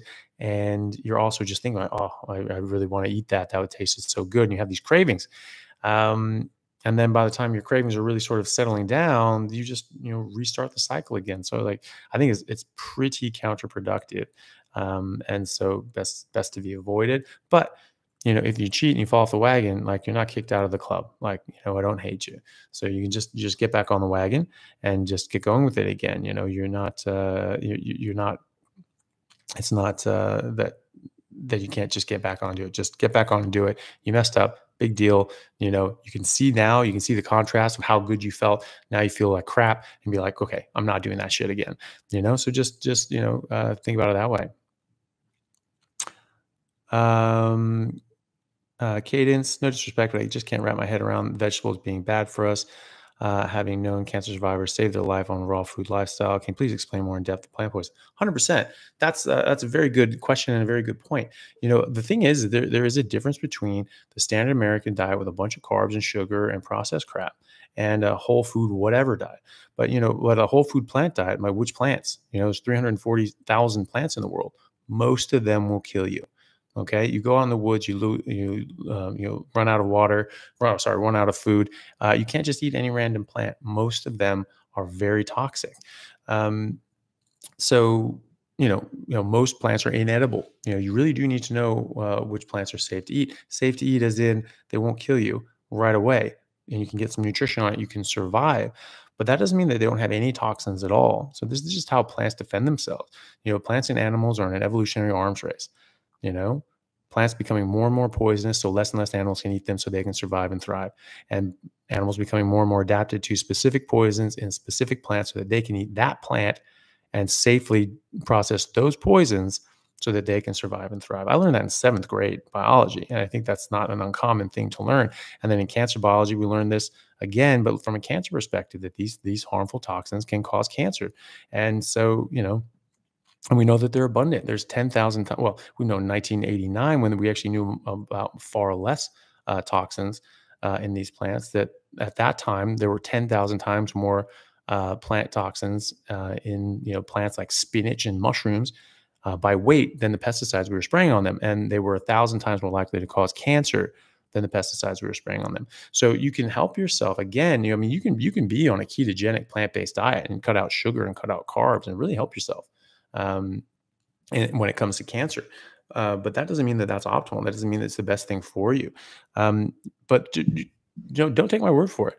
You can go and take a look at botany books, horticulture books. This is hard science. Like there are toxins in plants, and we know them. We've categorized them and cataloged them. Like it's there. You eat hemlock. Like that's what killed Socrates, right? That will cause a blockage of your GABA receptors, so your brain cannot slow down its neurons, and you will die of seizures within 2 minutes. That's what a plant toxin is. It is trying to protect itself. Plants are living organisms. They want to stay living organisms. All living things, down to single-celled organisms, have a defense. And while animals can run away or fight back, plants can't. And so one of their main deterrents is by being poisonous, saying, hey, you eat me, I will hurt you. You better watch out. For more of that, I go into a lot of detail in a video that I, just very plainly named Plants Are Trying to Kill You. So just take a look at that on my YouTube channel and for more. And there's a lot more information there in the description as well. I have links to other things as well. Dan M, thank you so much, Dan. I appreciate it. Says that Dr. Chaffee, how does ox bile work? I don't have a gallbladder. Ox bile is just you're taking in bile that's derived from oxen, and that emulsifies the fat that you eat, and that helps your body absorb it. You still will make bile without a gallbladder, so you don't actually need to take ox bile. You don't have to. So you'll keep making it. Your liver will just steadily drip this stuff out, and you will continue to absorb fat that way. The thing is that obviously the gallbladder stores it for a while, so you have like a lot of it and sometimes concentrated form, so you can absorb a lot of fat at the same time. So you just may have to split up your meals, which is fine. You just recognize how you do that. If you're not absorbing all the fat, they will go out and it will make your stools very soft and maybe even give you diarrhea. That doesn't mean you're sick. That doesn't mean it's an infection. It just means there's a lot more fat than your body can absorb. And so you're just going to excrete that. Um, and so if that's your case, you can just eat a bit less and just sort of split up your meals throughout the day. But some people do form what's called a pseudo gallbladder, which is sort of an outpouching on the common bile duct. Basically, acts like a gallbladder, so you can still again store bile and then excrete this stuff out when you eat a big meal. So there are many people without gallbladders that can still eat once a day, just some big steak once a day. So just see how you go. You don't need to eat ox bile though. If you are in the category of needing to um, needing to split up your meals throughout the day, that's fine. Maybe you're at like some big, banquet, or you go to like like a buffet, like a casino, like a lobster buffet or something like that. And you know, then maybe you want to take some ox bile just so you can absorb, all that stuff. Maybe you want to do that, but in general, don't need to do that. Kyle, thank you very much, Kyle. I really appreciate that. Mike, awesome, Mike. Thank you so much. Really good to see you here. Thanks for joining. Thanks for doing the live. Keep them coming. Well, I hope to. I think it's just sort of a Sunday here, and I just figured, why not check it out? I have to figure out how to sort of get all the different streaming things. Like I don't even know if Facebook does it, but YouTube and TikTok and Instagram, trying to uh, get those going at the same time, like on browsers in on a desktop. Right now, I've got I can only figure out how to do these stupid things on my phone. So like Instagram and TikTok, I've got on phones, and then I'm on YouTube on my computer. So we'll see. I'll figure it out. I'm sure there's a way to do it. That's all right. I think there was someone trying to go on a joint live thing with me on TikTok, but I just sort of missed it. I don't know how that works actually, but maybe we can try that out if they call back. Yeah. What about peripheral neuropathy? Well, it depends on how far gone you are. I have seen this help with nerve issues and your body healing from that. But again, there's the concept of damage done. So it could be that you can damage your nerves to the point that they don't come back, but it's always worth a try. And there's a bunch of other reasons why this is beneficial, and you can benefit greatly from that in other ways as well. So it's always worth it. Kyle, thank you so much. I appreciate that. Kyle says, my sister says she gets reflux or a feeling she can't swallow when eating meat. Any idea what cause could be? Um, well, things are processed differently in your body depending on what you're eating. If you're only eating meat, your body processes these things very, very differently um, than other things. Graham, thank you so much, Graham. That's very, very generous. Thank you. Um, and so, the thing is that, is she eating meat with other things as well? Is that, contributing to the problem, and she can't swallow meat? That more sounds like a conditioned response that she's been told her whole life by everyone around her that she trusts that meat's bad for her and that it's going to cause cancer. It's going to make her fat. Women and girls, especially, listen to that a lot more. Guys are usually more, reckless, and they say like, screw that. I'm just going to do what I want. Women tend to be much more sensible and think about things and be like, well, if that's bad for me, if that makes me fat, then I don't want to do that. And unfortunately, we've just been lied to. And so it's quite often people can get just conditioned to be like, meat's bad for me, and so they just physically don't like the meat or the fat. Like I was doing this, like I was still trimming fat 5 years ago, and I eventually had to just go like, what the hell am I doing? I trust the data, I trust the research, and I trust the evidence. Like, fat's good for me. Eat the damn fat.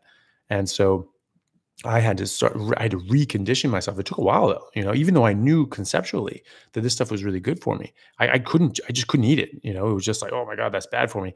And just that taste and that texture, my entire life I've been conditioned to say that's bad. It's hard to undo, but you can do it.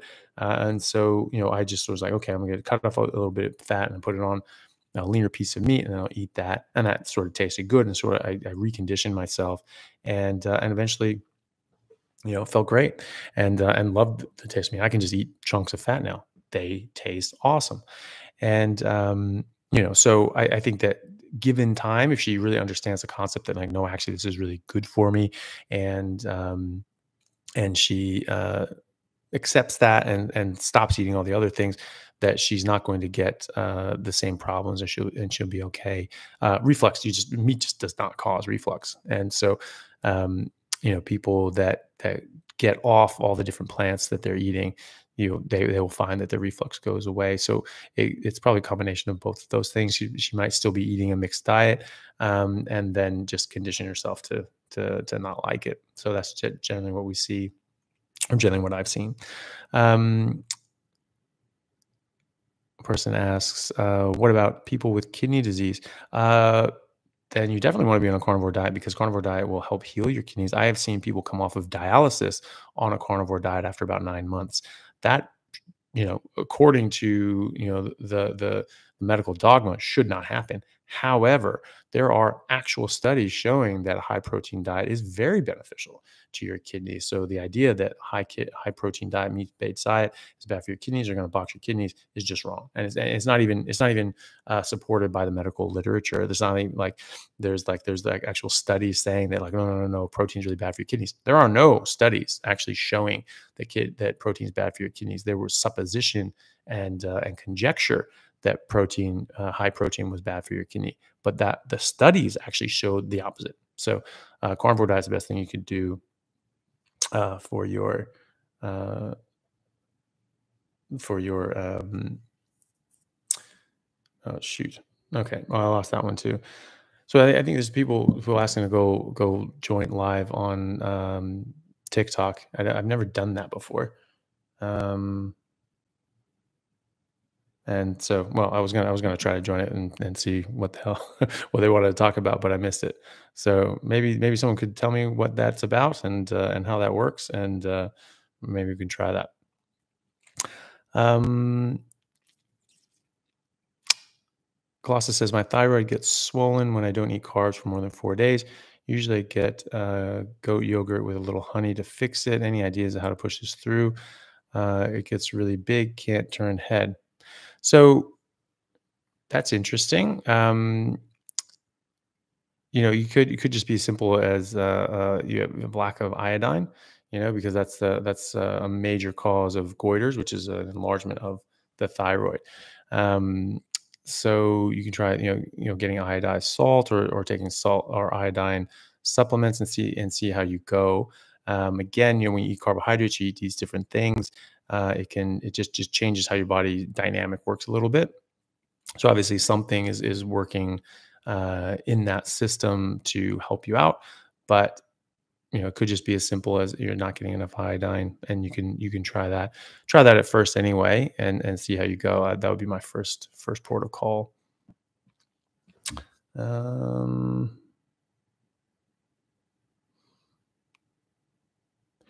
how about eating high caloric intake, shortening your telomeres, will result in a shortened lifespan? Well, if you're eating an overabundance of them, maybe, but when you're eating a carnivore diet, you won't. So you actually eat less. You will eat less on a carnivore diet, because you can actually listen to your hunger signals. When you're eating carbohydrates and sugar, it actually disrupts how your body processes energy, and disrupts your hunger signals. So you will overeat. And so, yeah, that may be a thing. I haven't looked at those studies specifically, but just on first principles, you're going to be benefited by going on a carnivore diet, because you will be eating less. Thoughts on intermittent fasting? it's great if you're eating carbohydrates because you're waiting out the clock on the insulin. Insulin is going to disrupt a lot of things in your body and your biochemistry, and it will screw you up. So, intermittent fasting is just a way of just waiting out the clock on insulin, so you have a period of time during the day that you're not in that hyperinsulinemic state, and your body works properly. And everyone's like, "Wow, you get all these benefits of it." It's like, yeah, that's the benefit of not eating carbohydrates, really, of not having high insulin. So it is great if you're eating a mixed diet, if you're eating a bunch of carbs, but you don't need to do it if you're on a carnivore diet. You will probably naturally eat like once or twice a day, um, but you know, because you're eating high density nutrition, you don't need to eat as much or as often. So that's fine. But it's not that you're depriving yourself of energy and nutrition. Like if I want to eat 3 times a day or sort of snack, I can't get a big meal. I'm just want to eat a little bit. Like I will. It doesn't matter. But yeah, you don't need to do it if you're not eating carbs and things like that.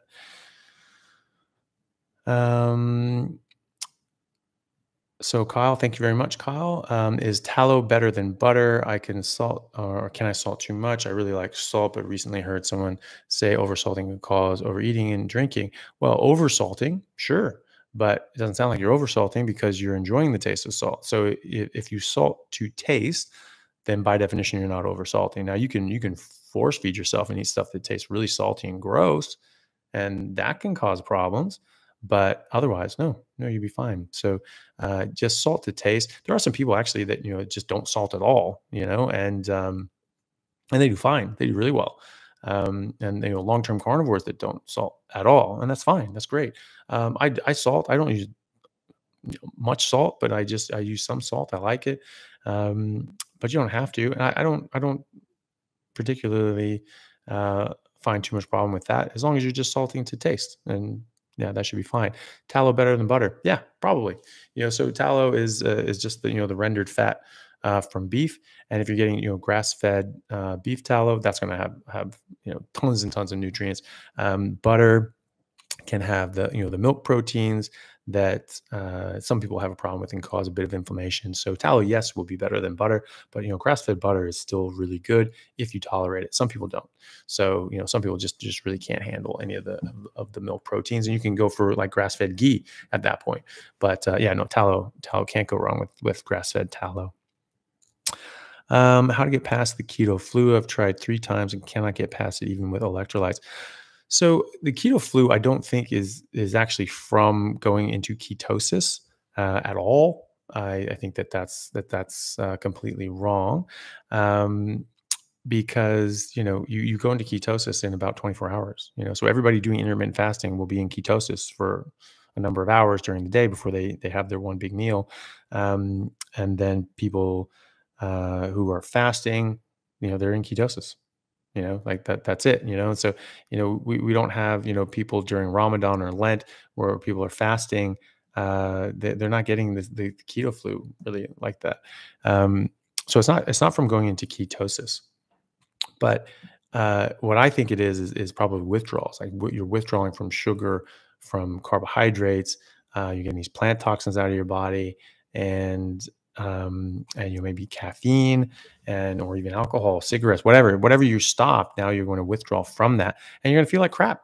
Like that's what it is. And so if you've been eating a lot of that stuff and you stopped it, now you're just going to withdraw. But withdrawals end. They end in a week or so.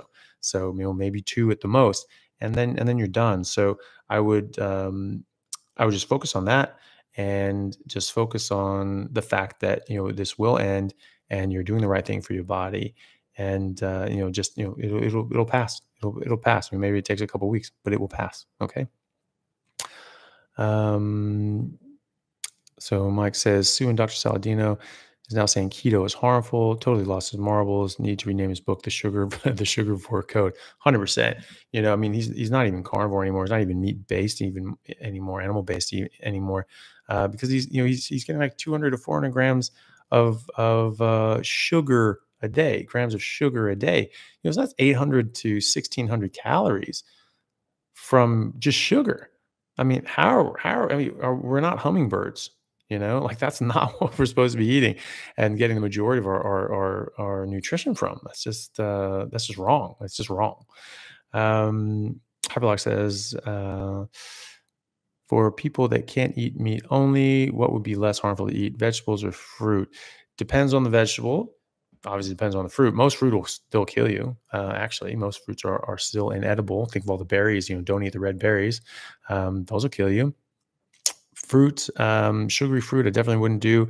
Vegetables, probably some vegetables, like the non-nightshade vegetables, I think would be less harmful than fruit because you just don't want sugar. Sugar is just harmful. So you don't want carbs, don't want sugar. So get a non-carbohydrate, non-sugar, non-nightshade vegetable, and try not to eat as much of it as you can, because you're going to eat.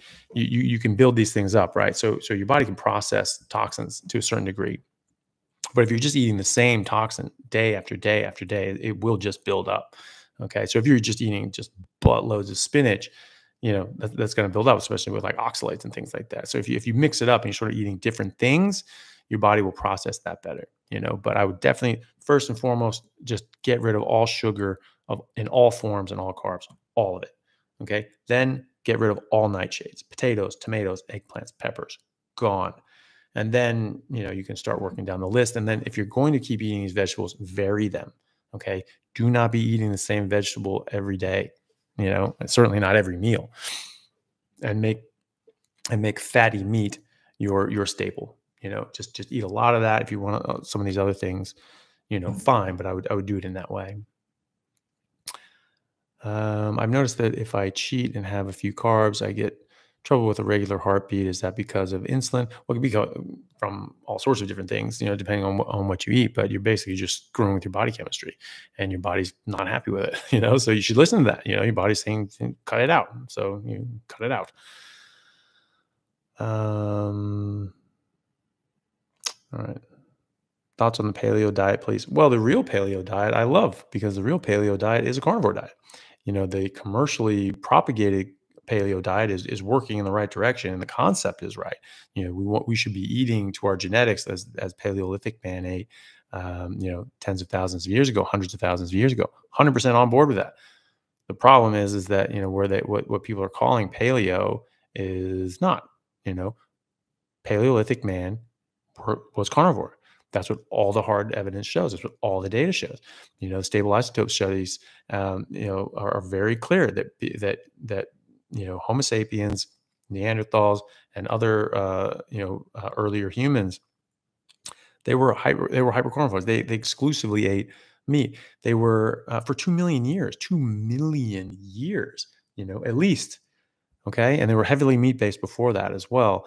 And so we had a higher carnivore rating than other large carnivores alive at the same time: lions, hyenas, bears, foxes, wolves. We had a higher carnivore rating than these guys because we were eating them too. So so paleo is great, because paleo is a carnivore. But so what people call paleo is a bit different. But that's my thoughts on it. Any specific diet for someone who just finished chemotherapy? I gained a lot because of the steroids. Yeah, yeah. So that's crazy too, because you think about cancers feed on glucose. What do steroids do? And the steroids we're talking about here are not anabolic steroids. They are corticosteroids. We give these to reduce inflammation in the body. So things like cortisol analog, like prednisone, prednisolone, dexamethasone, these sorts of things. They really screw with your blood sugar, and they can spike people's blood sugar. So that's a bit counterproductive, because you're now feeding this cancer. Not great. So yeah, I would absolutely go with a carnivore diet, especially because of the cancer issue, because that's going to help your body fight off cancer and starve off the cancer. And so that's definitely the way you want to go. And you'll lose weight too, and you'll organize your body's hormones and cortisol to drop that weight, drop the water weight as well. So Jimmy is 6'7", 295 pounds, and plays football for the Buckeyes. Badass. Good job. We lift 4 times a week and eat 6 times a day. I fine with that as long as you're eating meat. You will blow everyone out of the water if you just eat meat and you just eat a buttload of meat. First of all, you won't have to eat as often, and you'll be able to work out a lot better because you won't just be just bogged down with all the food that's in your gut. Your athletic performance will go through the roof. So I played professional rugby for 10 years before I went to medical school, and I can tell you for a cold frozen fact that there is no better diet for an athlete than carnivore diet. That's bar none.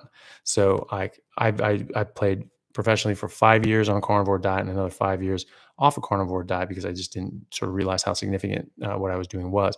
When I was on a carnivore diet, I have never been more athletic. I have never been more dynamic. I have never been able to work out harder. I've never been as fit. I could go forever. I never got sore. I never got tired. I never ran out of energy. I could just go, go, go, go, go. I had to work myself up to it, but I was able to do that. I was able to work myself up.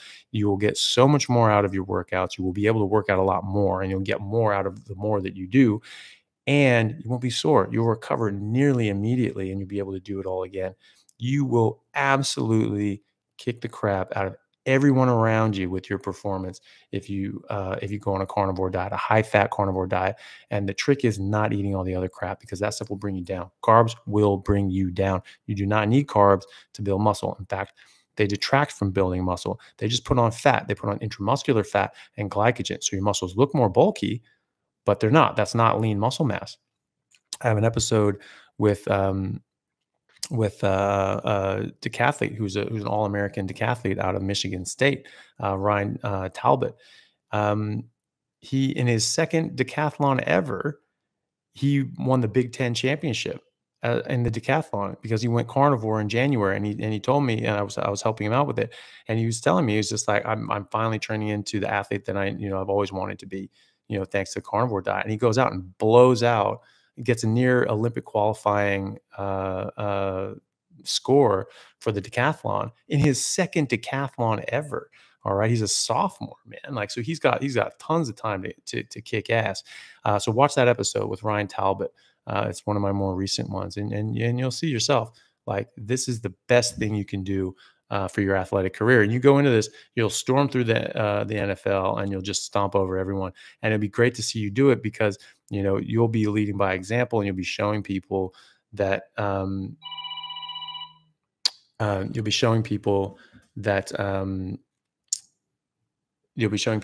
is a very not just viable, but just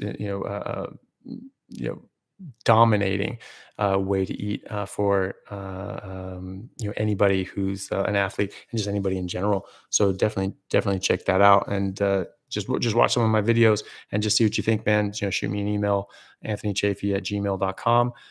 It should be in my show descriptions as well in these notes, and just happy to help you out with it. So am I saying that sugar feeds cancer? Yes, I am. That was something that Professor Thomas Seyfried, who's one of the top cancer researchers and cancer biologists in the world, out of Boston College and Yale, shows quite conclusively. It has over 150 peer-reviewed studies and publications on the subject, and he shows that very clearly. We've known this since the 1930s from the work of Otto Warburg, who won the Nobel Prize in medicine in 1930. He showed that cancer takes in about 400 times the amount of glucose that other cells do, and this is a problem of respiration on the mitochondria. So if you aren't eating a bunch of carbohydrates, your mitochondria work better, they don't get damaged, and you're not feeding these cancer cells in the first place. So yeah, that's very, very important. But yeah, if you guys want to watch that, that's on my YouTube channel, just Anthony Chaffee MD. And that's Thomas Seyfried is the interview with that. And so, check that out. Milk and eggs. I tend to avoid milk just because of the lactose, but eggs and butter absolutely is fine. And Jimmy says, thank you. Do you eat a lot of steak? That's awesome. Trick is not to eat all the other crap. The other crap will, bring you down. But yeah, keep it up with the steak, fatty steak. Fat's really good for you. Fat does not make you fat. It makes you lean, strong, and healthy, and gives you muscle because you actually need cholesterol to build muscle. Okay. Cholesterol is also what your testosterone is made out of. Okay. So, eat it. Um, Hoodoo operator, thank you so much. Hoodoo, appreciate it. Says that, can you give your opinion on cannabinoids, and are we being lied to about it as a medicine? Surely THC, CBD are plant toxins. Yeah, that would be sort of my thought on it. That's the thing with medicine. Medicine is just a poison that gives more benefit than harm in certain circumstances. So just like I'm not going to take antibiotics every day if I don't have an infection, or even antibiotics if I don't have the infection that is treated um, by that antibiotic. I'm not going to take THC and CBD unless I have an issue that is specifically treated by those things. Now maybe there are things, I'm sure there are, but does that mean that we should be taking it all day every day? Probably not. And they are going to have other side effects and toxins, toxic effects that we don't want, And so maybe the good outweighs the bad in certain circumstances. But if you're just living your normal life, probably the bad's going to outweigh the good. What's going on here? Sorry. Sorry, I'm trying to find.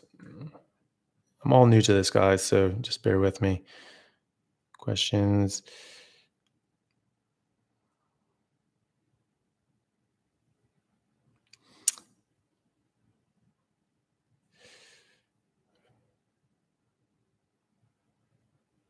Okay, I think that's already been asked. All right, sorry about that. I'm still trying to figure all this stuff out, and there's like 3 different platforms. So sorry about that.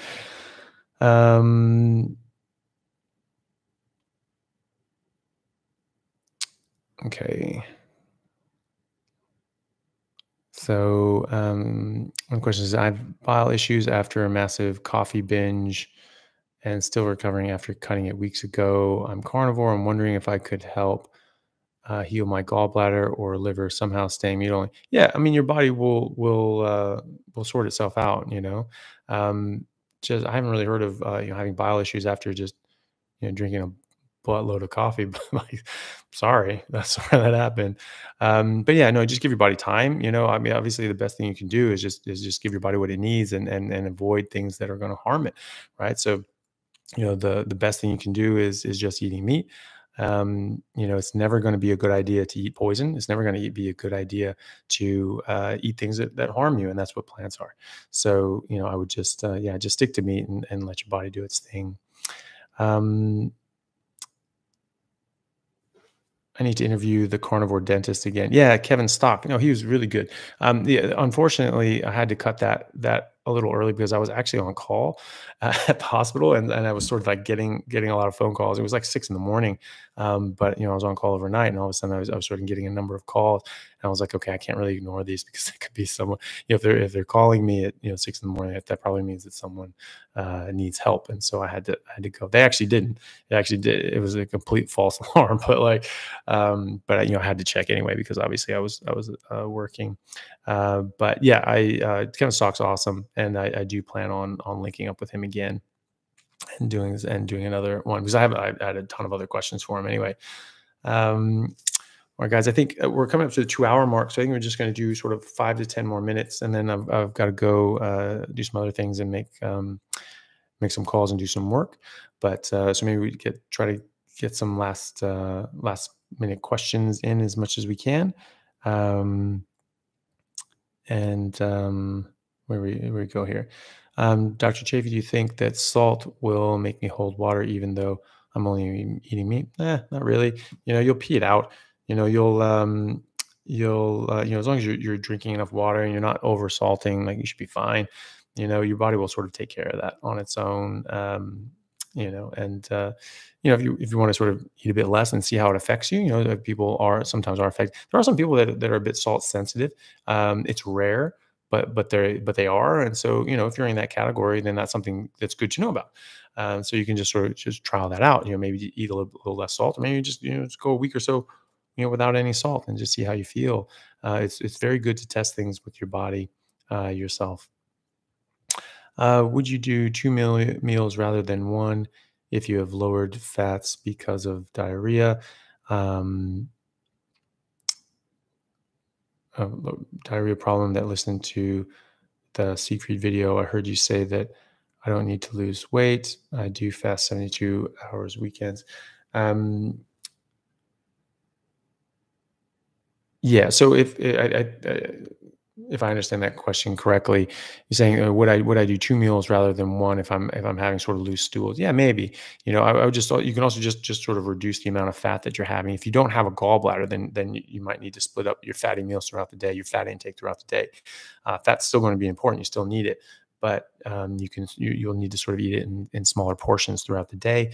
If you're not in that category and you're getting this overrun, then just eat a bit less fat. You can just pull back on the fat. What to try on when feeling low energy on strict carnivore? Generally, that a lot of people, when they're having problems, it's usually because they don't have enough. They're not getting enough fat in their diet. And so a lot of people will not eat enough. They think they're eating enough fat because they're eating a lot more fat than they have ever in their life. But it may not be. It may not be. And so if you're getting hard stools, then you're definitely not eating enough fat. But just see how you go. It's usually a fat thing. Usually people that aren't getting a lot of energy, they're not getting enough fat. So you can try increasing that. Also, water hydration is very important. People get quite lethargic when they don't get enough water. So make sure you're eating enough. That's the main one. And make sure you're eating enough fat, and then make sure you're getting enough water as well. Statin drugs, if you lousy when I took them. Yep, you will, because that is not good for you. It saps your body of vitamin CoQ10, which screws up your oxidative phosphorylation, so phosphorylation. So it is actually screwing with your body's ability to make ATP, and will harm you. Plain and simple. And also, cholesterol is super good for you. So, like every cell in your body is made out of it and uses it. So that's wrong, that it's bad. So, yeah, so you really don't want to take something that's going to remove something beneficial from your body, and it has side effects. So, medicine is just poison that does more good than harm in certain circumstances. This is not one of those circumstances. All right. It's doing harm, and it's also doing more harm. So, yeah, I'm not a fan of statins anyway. Give us a flex. I don't know about that, but Dr. Chaffee, do you think salt will make? Oh, I already read that one. My husband's endocrinologist, sorry, told him that he would get diabetes if he didn't eat gluten. Oh, what? Okay. When he questioned her, she said, it's in the literature. The hell it is. Okay. Tell her to show the damn literature then. That's the thing. You'll get people to show their damn work. They say, oh, it's in the literature. Okay. Can I see that, please? And if they get pissed off and they get offended and they get like very defensive, well, they're full of it. All right. That's dumb. You get duff. Like, what about eating? So, okay. So she's saying that the lack of gluten causes diabetes, insulin resistance, and aberrant processing of glucose. What the hell does gluten? You don't even absorb gluten. You can't. You don't. It's indigestible. It just causes leaky gut and screws with your bowels. It doesn't even go to your body, unless it's like through leaky gut. It's not a usable protein by your body. That is just insane. Like, get that literature, because I would love to see that. That is nonsense. Like, whoever that lady is, she should be fired immediately and have her license taken away. That is just ridiculous that someone would say that. And like, maybe there's some just idiot study out there that has some sort of weak correlation or something like that that's suggestive of whatever, but there's absolutely nothing that shows causation between those two things. Nothing. I will bet every cent that I own and ever make in my life that that is not the case. That is garbage, absolute garbage. Tell her to show her work. Tell her that that is, tell her it's like, okay, great. Let me see the study, and then read the study and see if it actually is anywhere close to showing anything that would support the conclusion that if you don't eat gluten, you'll get diabetes. That is just the dumbest thing I've ever heard in my life, and I'm shocked that anyone would have said that, especially an endocrinologist. Like, these are the people that treat diabetes. Like, how the hell? But then again, the people that treat diabetes are also telling people to go on fructose because it has a lower glycemic index. Fructose causes type 2 diabetes. This has been shown conclusively, by the biochemistry department at UC San Francisco Medical School, and Dr. Robert Lustig. Like, dear God, you know, like, so, and these are the people saying, like, oh, you should do that because it's low glycemic index. So use fructose as a sweetener.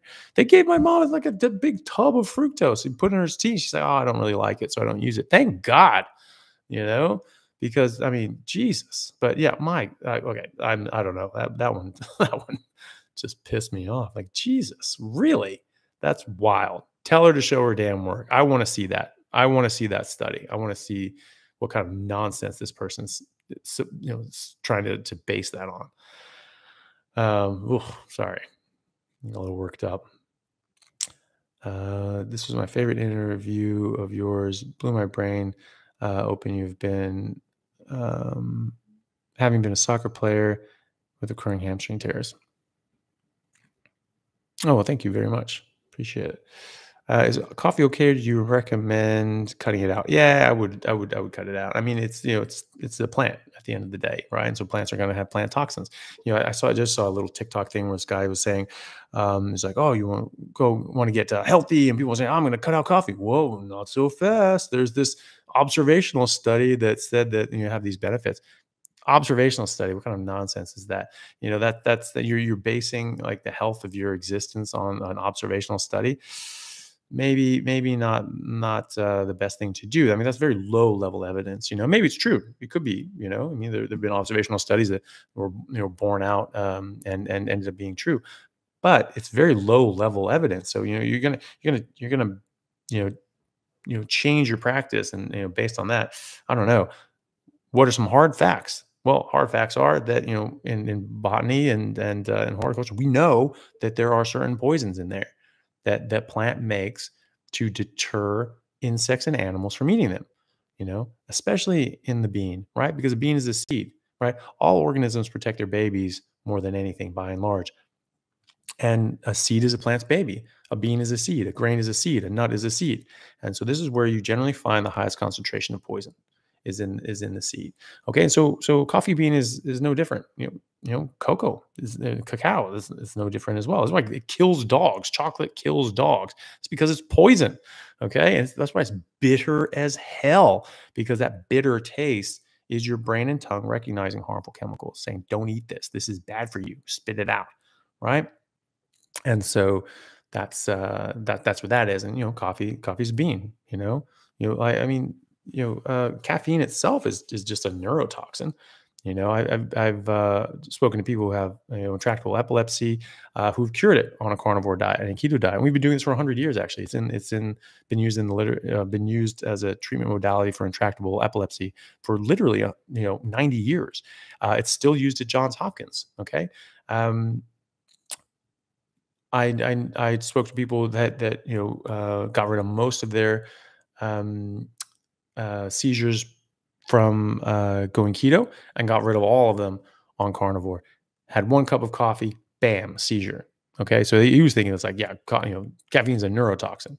So yeah, I just avoid that stuff. I had one cup of black coffee after sort of a couple of days after like a heavy workout. I was sore for 2 days. I don't get sore. I don't get sore normally. It doesn't matter how much I work out. It doesn't matter how hard I push myself. I'll get sore with one cup of black coffee. I was sore for 2 days. Okay, so obviously there are things in there that are harmful, and everyone I speak to that gets off coffee, they all you'll say that they're really happy with that. let me see. Someone's saying, asking Sue Cameron if they were talking about gluten or glucose. That's a good question. Maybe it wasn't gluten. That would just blow my mind if they were saying that.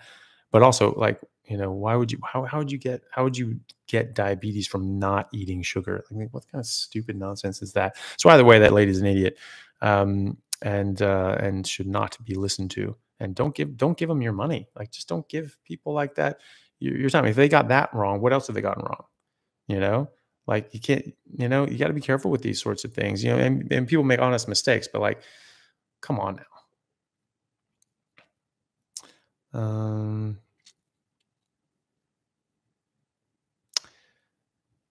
Ovarian cancer. What are your thoughts on juicing plus keto carnivore from New Zealand? Well, juicing meat sounds great. But I know I would avoid plants in general. Think about it this way. If you juice a bunch of vegetables and you don't add any fruit or berries or sugar or anything like that, um, then you're going to you're going to see exactly what this tastes like, and it is very bitter. It's like not palatable. So that's why people add sugar to this stuff to cover up that just abhorrent taste of these plant toxins. But that's your brain telling you, hey, there's things in there that are toxic. So you should really listen to that. There are a ton of carcinogens in plants, all plants. I learned that in cancer biology 22 years ago. And that's why I stopped eating plants completely. Okay. So I would not touch any of those. The main thing is eating more meat, but also stop eating carbs and sugar. Those things feed these cancers and change your metabolism and change your cellular metabolism to precipitate cancers.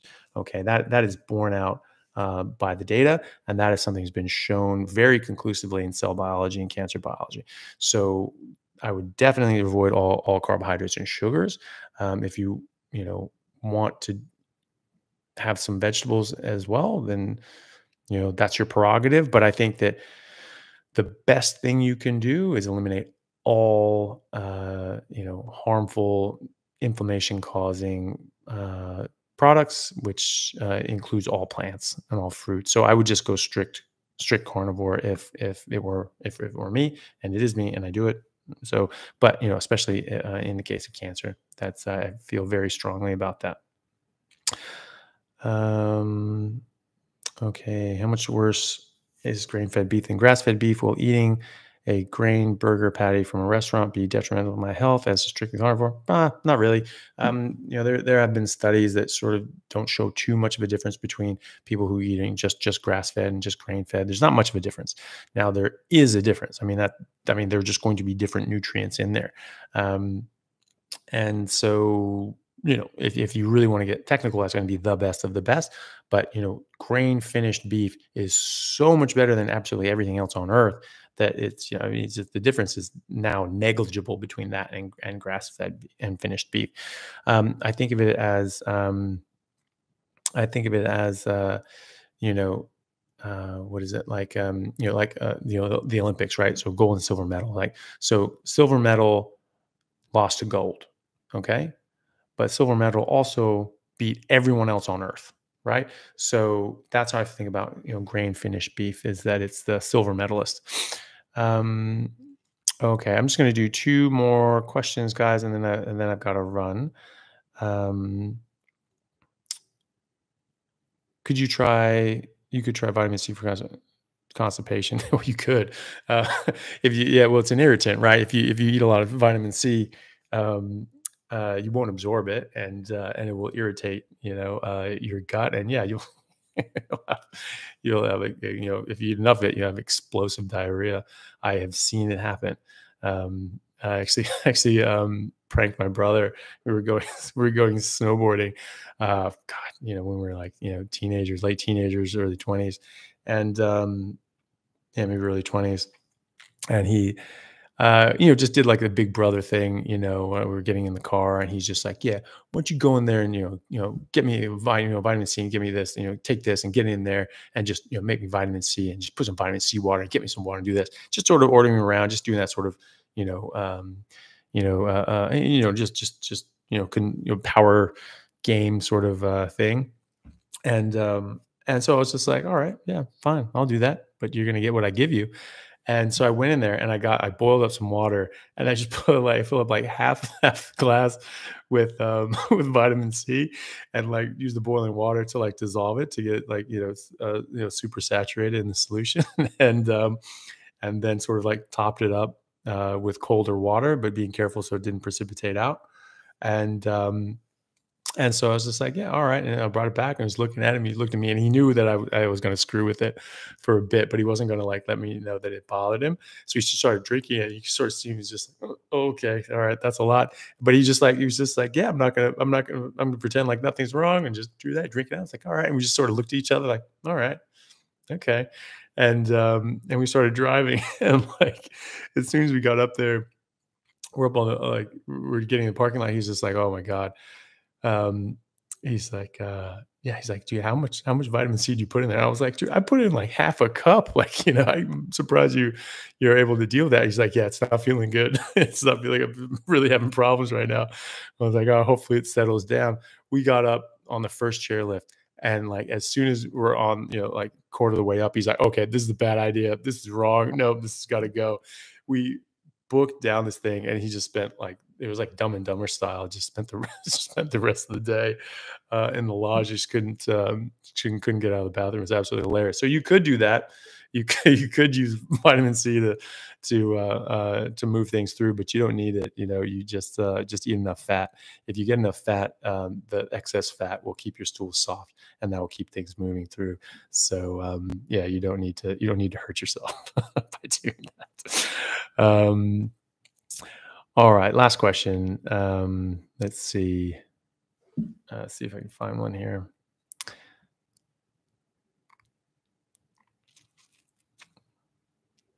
Let's see. Anyone have another question? I'm just seeing sort of comments. Um,